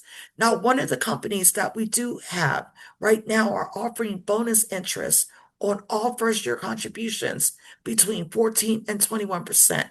So on that particular annuity, the minimum contribution is 5,000, either rolled over or new. Maximum is 1.5 million per annuity account. So you can have more than one annuity. It doesn't have to be all your money in one place. If you choose an income producing vehicle, That's what I was about to say. there are annuities that are just strategized for the purposes of giving you annuitization and income. That income or most of our annuities pay until age 113. So that's way better than your 401k. Your 401k will run out one day, but this is guaranteed to pay you up until age 113. There are multi-year options. Now you don't get the bonus on anything under 10 years. But for most people, I tell them is if you really need to take the money out within the 10 years, most of the annuities that we work with give you flexibility to stair step, take up to 10% every year of your investment, only if you need to leverage the interest for something else. Most of the time, you should keep your money locked up, but they don't lock up your money. You could go all the way up to 10% on a yearly basis. Some of them allow 12% a year. So if you don't take it out in the first year, you can take 20% out in the second year. So that's the key takeaway right now, because a lot of people who know annuities from their grandmother's time will say, I don't like locking up my money. Well, the modern annuities compete with each other. How do they get business? They make more benefits advantageous to the public than the other company. So that's why your agent can't be focused on product. They have to be focused on strategy. And if you don't have an agent that does that, welcome to Master Wealth Builders, because it's about your goals, your strategy, and which one will get you there faster. It's not about how much commission they're going to make. Yes. So an example, real life example of an actual client that I actually work with. I can't put their name and information, but I'm just giving you an example of client A. So client A had an investment total of $1 million spread out between different brokerage accounts, other annuities, and other on-market investments. So what we did is we looked at the portfolio. We said, okay, how is it doing? Is this performing? Is this not performing? Where do we need to reassess? So what we ended up doing was reassessing all the different investments that that person had, and we divided it up into 3 to 4 different types of annuities. Now, what we did do is, because technically you shouldn't invest more than 70% of your overall portfolio just into one thing. So we left some of the money within a brokerage account that was performing very well. We took some of the high earnings from a high performing stock and put it in an annuity and left the principal amount in the actual stock. So meaning we only took the winnings, meaning when I say winnings, meaning like the money that they earn a 300 times um growth on that the stock now is going down, but we took it out and put it and locked up the winnings or the earnings into an annuity. So We what we, took her profits. She made a crazy amount of money on one specific stock, and it was all profit. So we kept the principal of that gain in the stock, but took all her profits and rolled it into this annuity. correct. And then what we also did is took money from an old annuity that was underperforming and rolled it over to a new annuity. And then the third thing we did is we reevaluated an inheritance amount in a portfolio she was just carrying that wasn't performing. So we took half of that money out. And I advised her to go back to her advisor to be able to restructure the portfolio to meet her goals. But at least we were able to recover half of that to be able to reinvest in a third annuity. So what it is in this annuity type of strategy, there were 3 types of annuities that do 3 different things. The asset shield focuses on accumulation. So she did get that 21% bonus on day number 1. So the asset shield account value ended up being $566,000 once we rolled over the money. So she got a 21% increase on day 1. Then we took one of the old annuities that wasn't performing and we rolled it in what was called Estate Shield. So Estate Shield is a hybrid type of annuity that focuses on asset accumulation, but it also focuses on income upon annuitization, like when you get the distribution. So the distribution offers what is called a multi-year guarantee, where it could go up to 2% every single year. So instead of getting like when you're in retirement, you have a fixed income for the rest of your life. So traditionally, let's say your income was $2,000 a year, or $2,000 a month. So instead of getting $2,000 a month, it may incrementally stair step increase year after year after year. So with the projections, with her investing that $220,000, her income would be in year number 10, $66,000 a year for the rest of her life. So now she has a value that started at $220,000 investment, and the value on the income portion grew to over $1 million with the 220,000 over time. So now we strategize to give her That's income. compound interest. I Yes. want y'all to see the math because this is a real world example of a client. Look at the compound interest. You won't get that on the stock market. And this is why rich people do this. And this is why I hate when regular people say, I'm not interested in this. Look at the compound interest. 220,000 turned in 10 years to over $1 million. Yes. The third type of account was it called an income shield. Now, income shield is a flat payment for the rest of your life. So it does give that steady income consistency, but it also gives some growth, and you get a 14% contribution interest in year number 1. So we started with the income shield, $300,000. Now, after 10 years, now the growth wasn't that extravagant. It didn't grow that high, but the income value ended up being $1.1 million. So it grew, extra about 3 times the amount of the start amount. So the difference is, I just want to make sure we're clear. This is the income value, the money that's divided up over the years of time. And then this is the value of the actual contract without taking an investment or distribution. So the income in year number 10 on this one ended up being 84,959 a year. So now she actually added on, if you look at the totals with just these two in income, over $150,000 income a year that she's going to get distributed for the rest of her life, on top of all the other incomes, all the other pensions, and all the other assets she has. So this is how you can diversify. And this person, she still has her pension from her job. She still has an existing 401k, and she still has other assets that are in other types. She has Bitcoin. She has market assets. She has actual silver. So this is a really diversified portfolio. Now, I know everybody's not going to have $1 million, but I'm just giving you an example of how you can really diversify and grow a strategic portfolio. Real takeaway from this class is knowing that you can generate your own pension outside of your job. She created a pension outside of her job that's over 150,000 a year just by redirecting money she already had.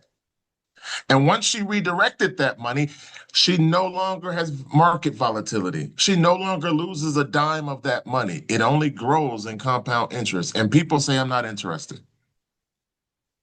All right. And then just understanding how each D works from income accumulation, asset accumulation, and estate protection accumulation is very important. Most people don't even know there's so many different types of annuities. So you can diversify. You don't just have to have one. It's not like a 401k where you have to keep replacing it every year. You could just keep growing and have different types of accounts and different strategies that give you multiple ways of earning.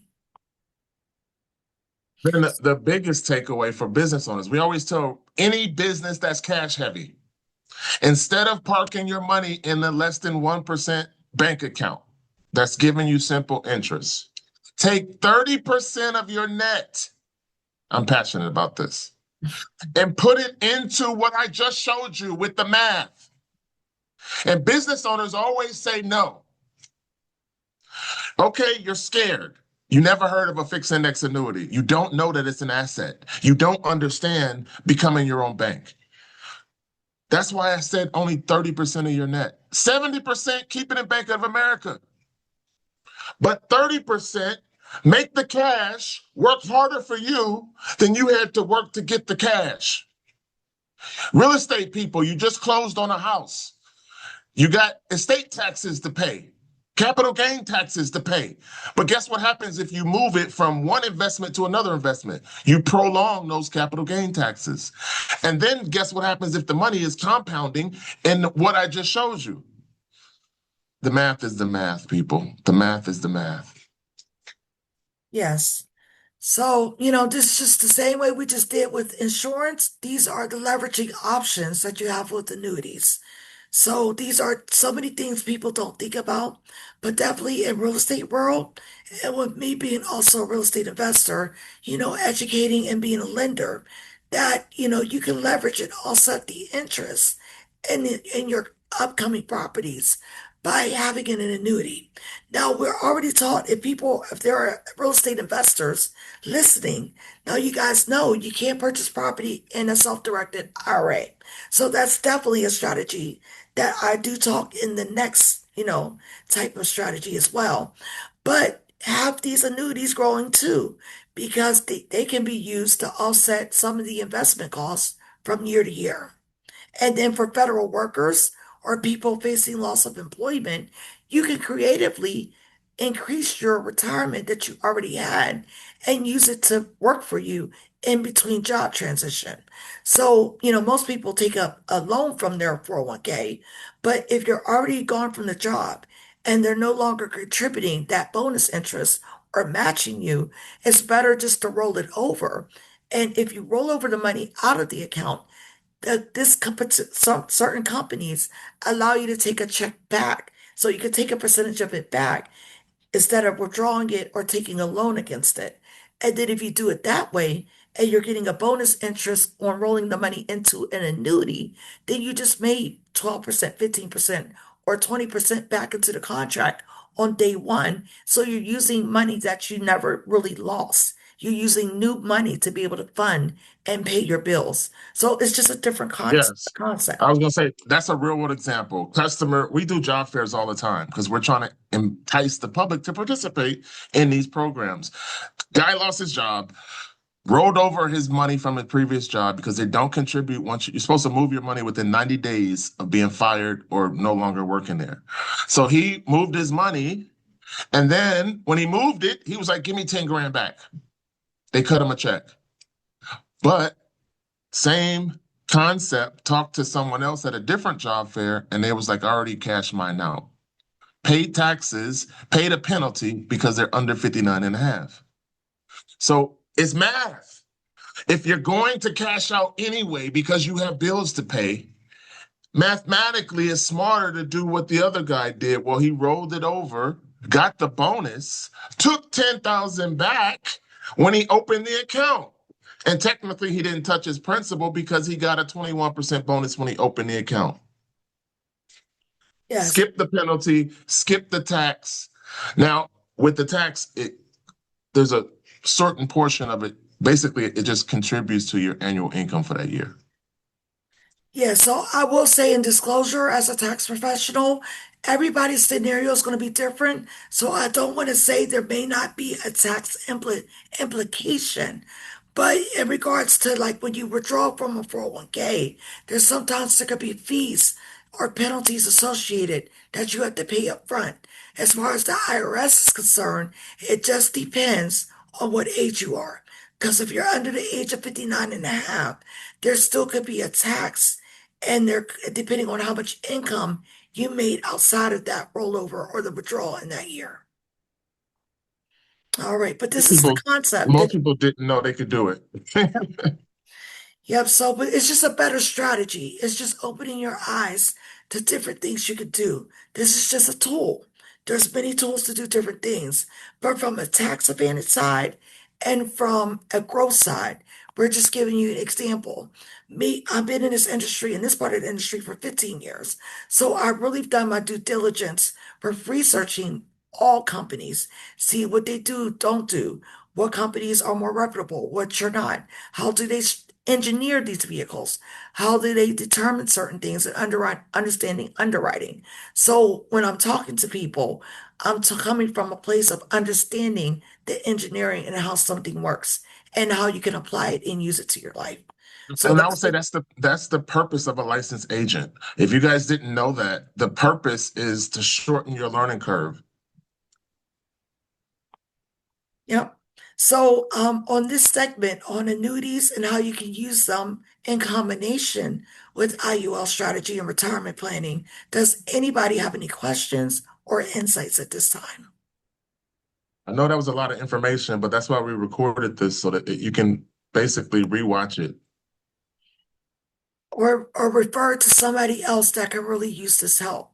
And the goal of our community is not just to educate things or talk about certain topic matters, it's also to share with our communities for people that don't have access to this information as well. Yeah, because it is a financial tool. You can basically use it to your advantage. And that's the whole goal of this class. All right, does anybody have any questions? You can put it in the chat or raise your hand. If not, I'm just going to keep moving us on 10 more minutes. Yeah, there's only one And more then section. yeah, we're good to go. But I just want to make sure that you understand the concepts, which is important, how you can use these vehicles. I'm not talking about one particular product or service.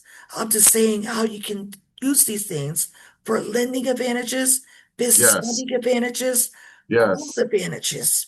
The last segment is really based upon, and we just did a class last month with the GovCon way, which they help people in the part side of government contracting, teaching them how to automate and to be able to grow their contracting business and winning successful contracts with using their system.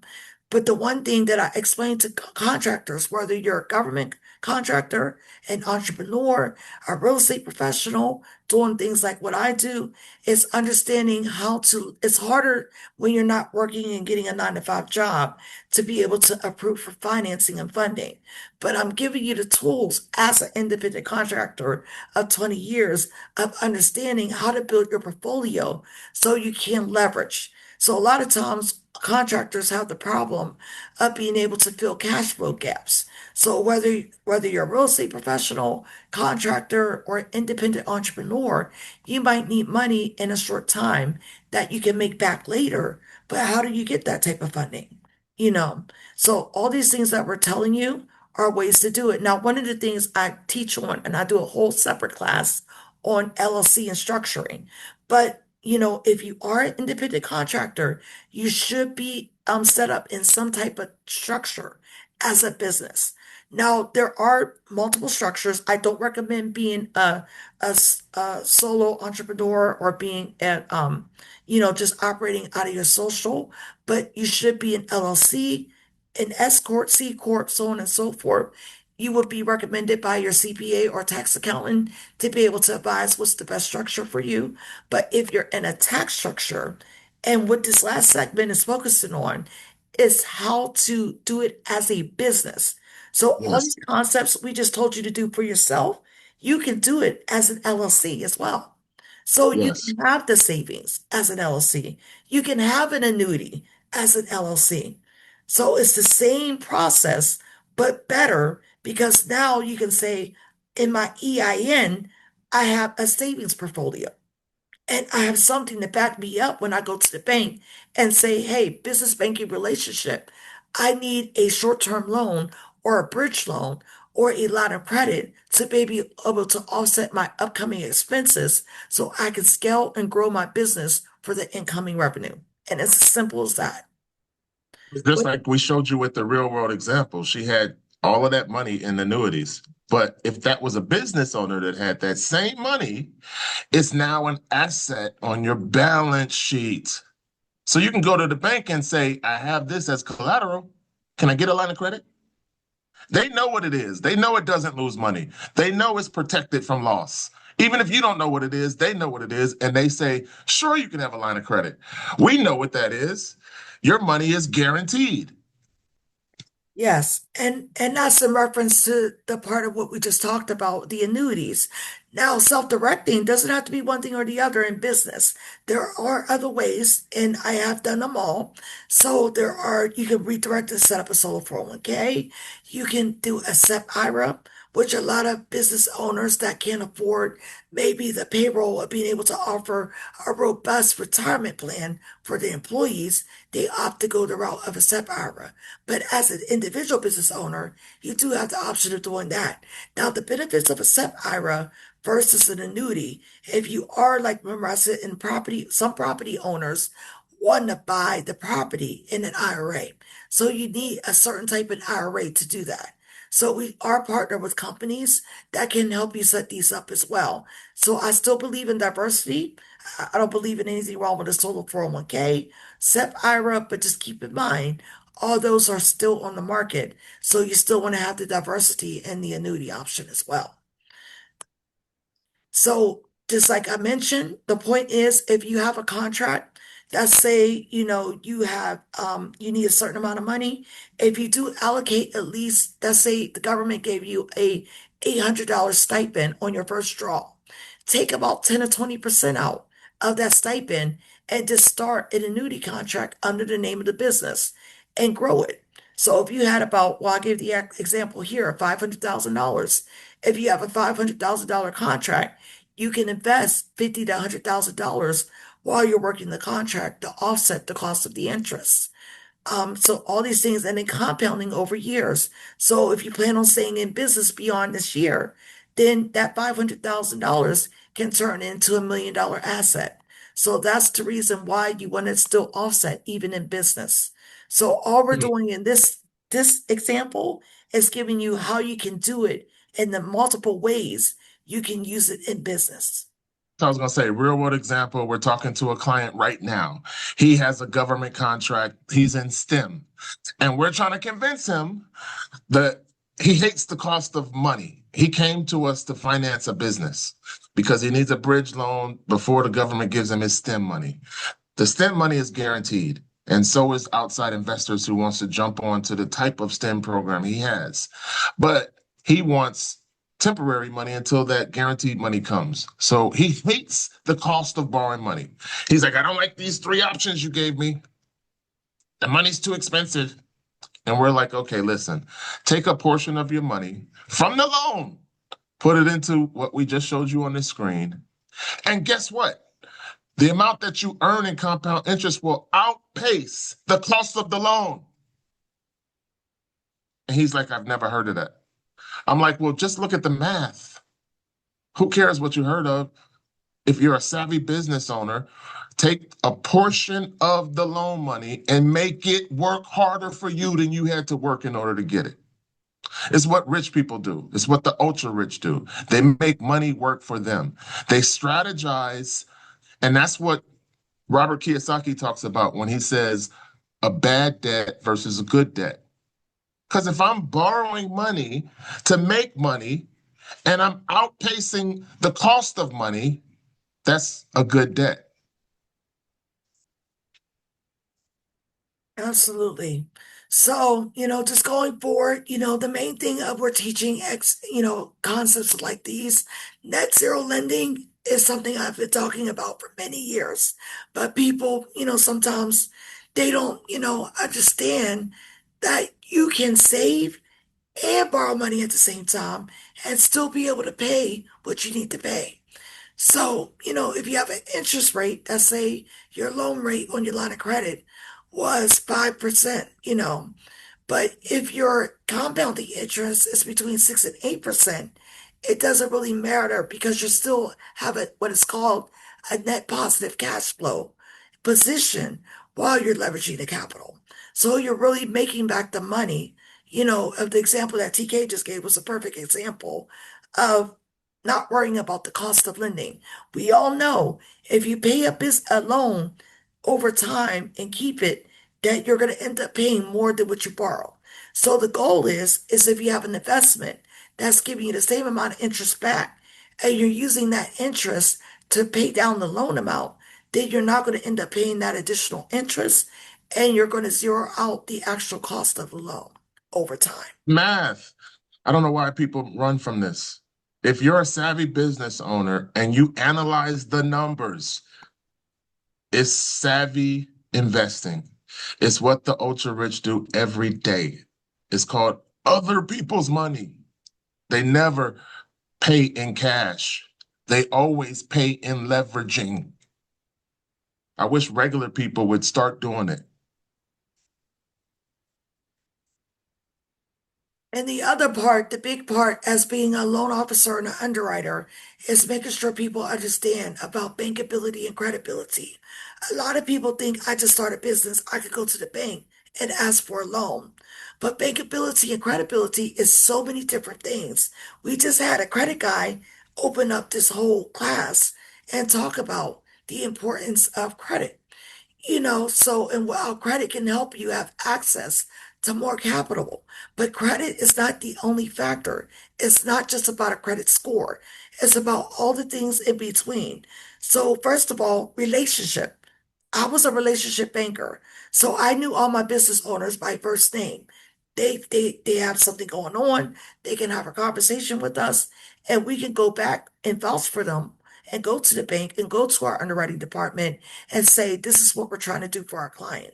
So knowing have a relationship first with your lender. The number two thing is they want to see your history. History is not just a credit score. Hey, do you have other things? Do you show that you have good habits with your money? Do you Yes. have other things in place? When I give you this money, is this everything you have? Do you have money in the bank? Do you have skin in the game? You So, have skin in the game. yep. So if anything were to happen to you, that's going back to the insurance part. Do you have insurance that says that if you die, I'm still going to get paid? If you That get plan sick, B. Do you have Yes. something to have That's access to? and in government contracting, they're starting to make that mandatory.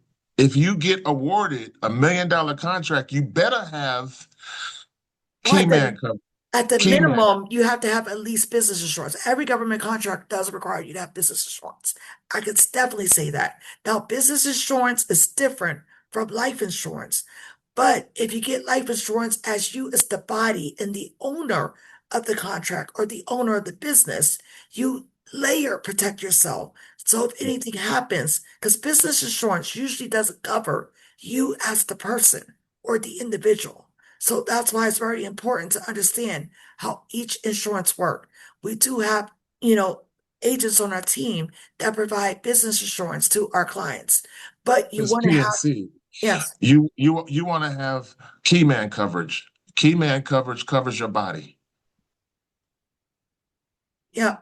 So the goal is like out of all these things, we just want to make sure you have a roadmap that if you are a business owner or an entrepreneur, that if you haven't already done these things, most people, if you're a savvy business person, you should have an LLC structure already, or you should have some type of legal entity backing your business. So, you definitely want to review all these things, review what you have in place. Do you have health benefits accounts? We didn't even go into that today. But we do encourage people, and we do have those options. But this class was just focused more on the portfolio and savings side. But this would be your first, plan of action. This today, you should go home or later this month, just assess all these things. And then your second thing is now let me see what my money's looking like. If I do have money to save, where am I saving my money at? How can I redirect other monies to be able to go into my savings? Where am I spending money? Where maybe I could free up some funds and spend less and redirect towards my growth. And then number three is make sure that by the time you've done all this, now let's see what you're actually eligible for. If you're trying to get funding, make sure you're in a position. Now I can obtain the net zero lending. Maybe I can activate some cash flow to further expand my business. So the goal is to make sure that anything that you're doing, you're continuously reviewing these different things, making sure that you are looking at these things. These are some of the no-nos that I tell people. When you're in business for yourself, you should not be treating your income in your business or contract income like a W-2 salary. That's where a lot of contractors go wrong because you should be reinvesting. Every percentage of your money should have a job. I always say every dollar should have a job, whether it's contributing to something, paying for marketing, paying for your expenses, paying you your own salary, all those things you should be doing within your business. Don't use your personal credit. A lot of people make the mistake. I had somebody call me today.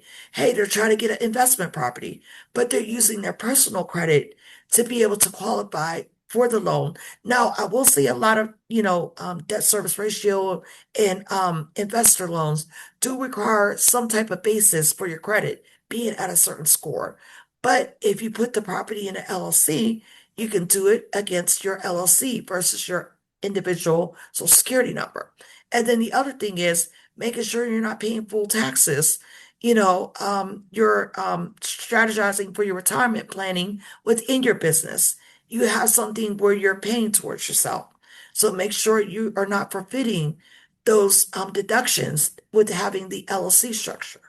So those are the I was things gonna that, say, I was gonna say the forfeit because a lot of small business owners that are melanated that look like this always say, "I don't have it because I can't afford it." Well, what you are failing to understand is that that's a business expense.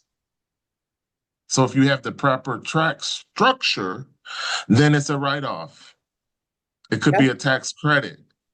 One of the things that we do as a licensed benefits broker for companies is teach companies how to get tax structure and tax credits. There's a whole program that we have that's not covered in this class that just has tax credits for business owners. But if you don't know, you don't know. And I think that's the number one thing small business owners never do. They make that excuse to me all the time about I don't have it because I can't afford it. But can you afford your light bill? Don't you know that that's a write-off? Can you afford your business license? Don't you know that that's a write-off? So you can afford to pay yourself a pension, to pay your employees. All of those things are business expenses. You just have to have the right tax structure. Absolutely. So the goal of this is to make sure if you're not already doing it, if you're doing it, I clap my hands to you, that you're very savvy. You're on the right direction. But I always say that method, always be learning. Your next steps is definitely if you're watching this on YouTube or if you're attending today, make sure you meet with your tax accountant, advisor, CPA, review your current structuring plan. If you don't have one, you can go to our website. We have a full, robust, different people and different services in our resource drop down. So we are partnering with other organizations, A-rated companies, to be able to provide additional services to the clients that we serve. Now, I am a tax professional. I have been doing it for 20 years, and I have my own, office at one point. But I'm more in the business of educating and teaching strategy. So, we're willing to sit down with you. We don't, for an initial conversation with us, we don't charge anything just to have a conversation or a call. Even if you have a professional you work with, we could just talk to you and see, hey, what can we do? How can some of these strategies help you? The next step is once you do figure out what happens, you want to create a plan. So whether you're going to do it with somebody else or if you want to utilize our services, but definitely by the next time you do something, if you don't already have a solo 401k, an annuity, investment insurance, please make sure you meet with somebody to start that process. Yes. Actually Open get up it the done. requirements, get it done. Right. So the We don't goal want you is, to do, we don't want this to be entertainment. We no, actually want to give you some real knowledge from pocketed upper one percenters. And then you get to the point where you understand it enough to do it. That's why we differ because we're not only teachers, we're licensed agents. So we want to get you to the point where you came to the class, you didn't understand nothing. You rewatched the video 10 times, and now you're like, I understand it and I'm ready to do it. yes. And we just want to make sure you're constantly improving your strategy and growing. One of the things, like when we're doing our end of the month meetings with our business owners, we're making sure every time we come back, somebody should have done something. Maybe they grown, they met somebody, they felt somebody to network with, they found a client through our network. You know, you're getting something out of it. You're implementing these different things in our lives. Now, our focus primarily is on these type of strategies and the growth. But we have a wider range of services that we offer within our industry and our business. We're able to help in specific ways that might apply to you, or we know somebody that we can refer and recommend so that you can grow further. And that's the whole goal of this. So does anybody have any questions? Because at the end of the day, it is your life. That's what I tell everybody. It's your business, your family, and your plan. So that's different to everybody. What that means to you is what it means to you. So we're Yeah, here to help. these are just tools. And if you implement them, they make you stronger than the people who refuse to implement them. There's nothing negative about anything that we offer. Nothing. Yes. The pe the people who have them in place are stronger financially than the people who don't have them in place. Yes. And then at the end of the day, it's not even about what we have to offer. We just want to make sure you guys have the knowledge and the information and the tools to make recommendations and to be able to implement them in your everyday life. Does anybody have any questions? This is the end of today's segment. We will have different classes on different things related to real estate, the investments, Yes, we're going we to do this continue every on. single month. I honestly hope that some type of virality starts to happen because we've been doing this for 3 years. And we hope that you come to the class, but next month you invite somebody to the class. And then, of course, you can always rewatch it on YouTube. And Shantae, if you bring up our website, it's always in the center of our website. The last 4 recorded classes are always right there in the center of our website. It says empowerment sessions.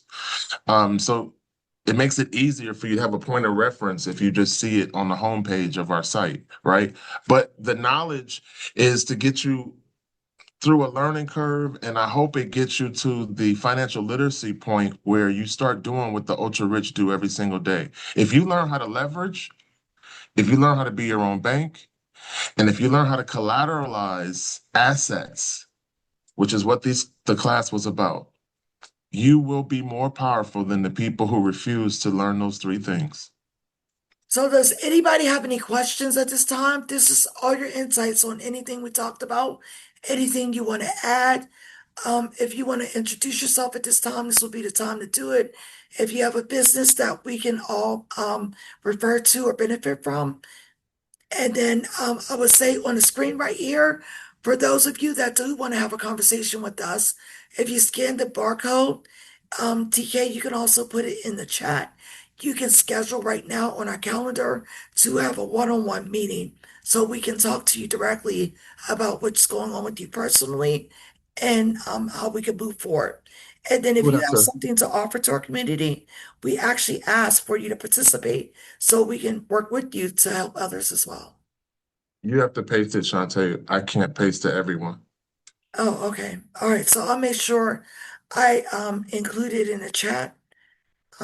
Let's see. I hope you guys got something out of this. Like I Oh, say, CK did. Mhm. financial literacy is our goal. We do this every single month. We've been doing this for 3 years now. The idea is to find powerful information that you didn't know and bring it to you, but not just from us. We always have subject matter experts to come with us to talk about their lanes. That is the concept. If you look at the bottom of our website, you see strategic partners. That's that whole concept. We have strategic partners because if I extend my network to you, I then hope to extend your net worth because pocket information is the reason why people don't succeed. They didn't know, they didn't learn, no one ever taught them, no one ever knocked on their door and said, this is how you collateralize, this is how you leverage, this is how you use insurance to pay for your whole life.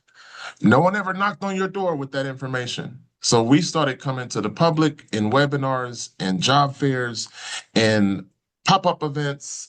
Like our ultimate goal is to have a class that we do every month where you sit in a room and you learn financial strategies, like what we just talked about, because they don't teach it in college.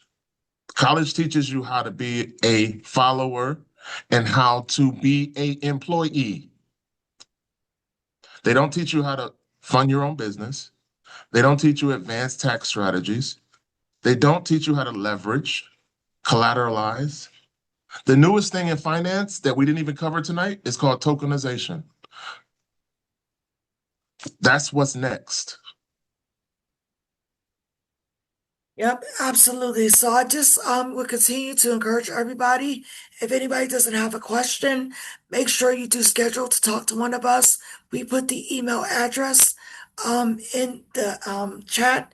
If we don't have your email, if you do, we do have your email, you will receive an email from us following the event for you to schedule a time to talk to us and inviting you to upcoming events and more information. Our next event is on the 19th. The one that you see on the screen, August the 19th, is our monthly Unlocking Your Small Business Growth Potential series. And every month we come to you with something different. Last month we had a focus on government contracting. The month before we talked about real estate essentials. But in these particular events, we have a panel and host of other experts from all around the country that come and Let me say speak this, and bring Shantae. information. This guy is my friend. Paul is an innovator, and what he created was a social media AI app for CEOs that basically makes your time more efficient in the number one thing CEOs do and don't do. Connect with the 250 most influential people in your circle. So this app helps you stay organized in connecting with those 250 people. Think about it. When was the last time you talked to Sarah? We have 30 strategic partners on our website. How often do I call you guys and pick up the phone and say, hello, I just want to check on you? So Paul created an app that reminds you, talk to Sarah. You haven't reached out to her in the last 2 weeks. It helps you as a CEO stay connected to the top 250 influencers in your circle.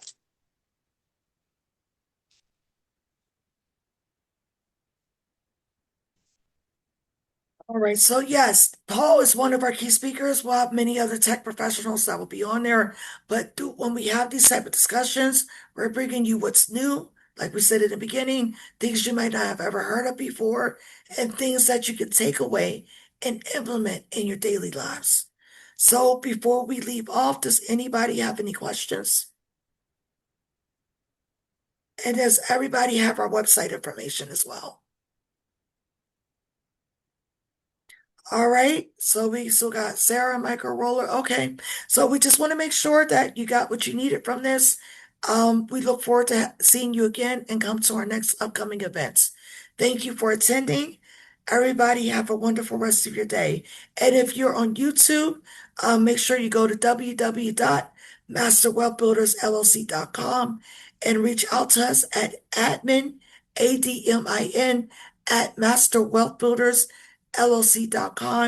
And our contact information is 571-587-8167. So if you are in another state where you're watching this, we do business nationwide.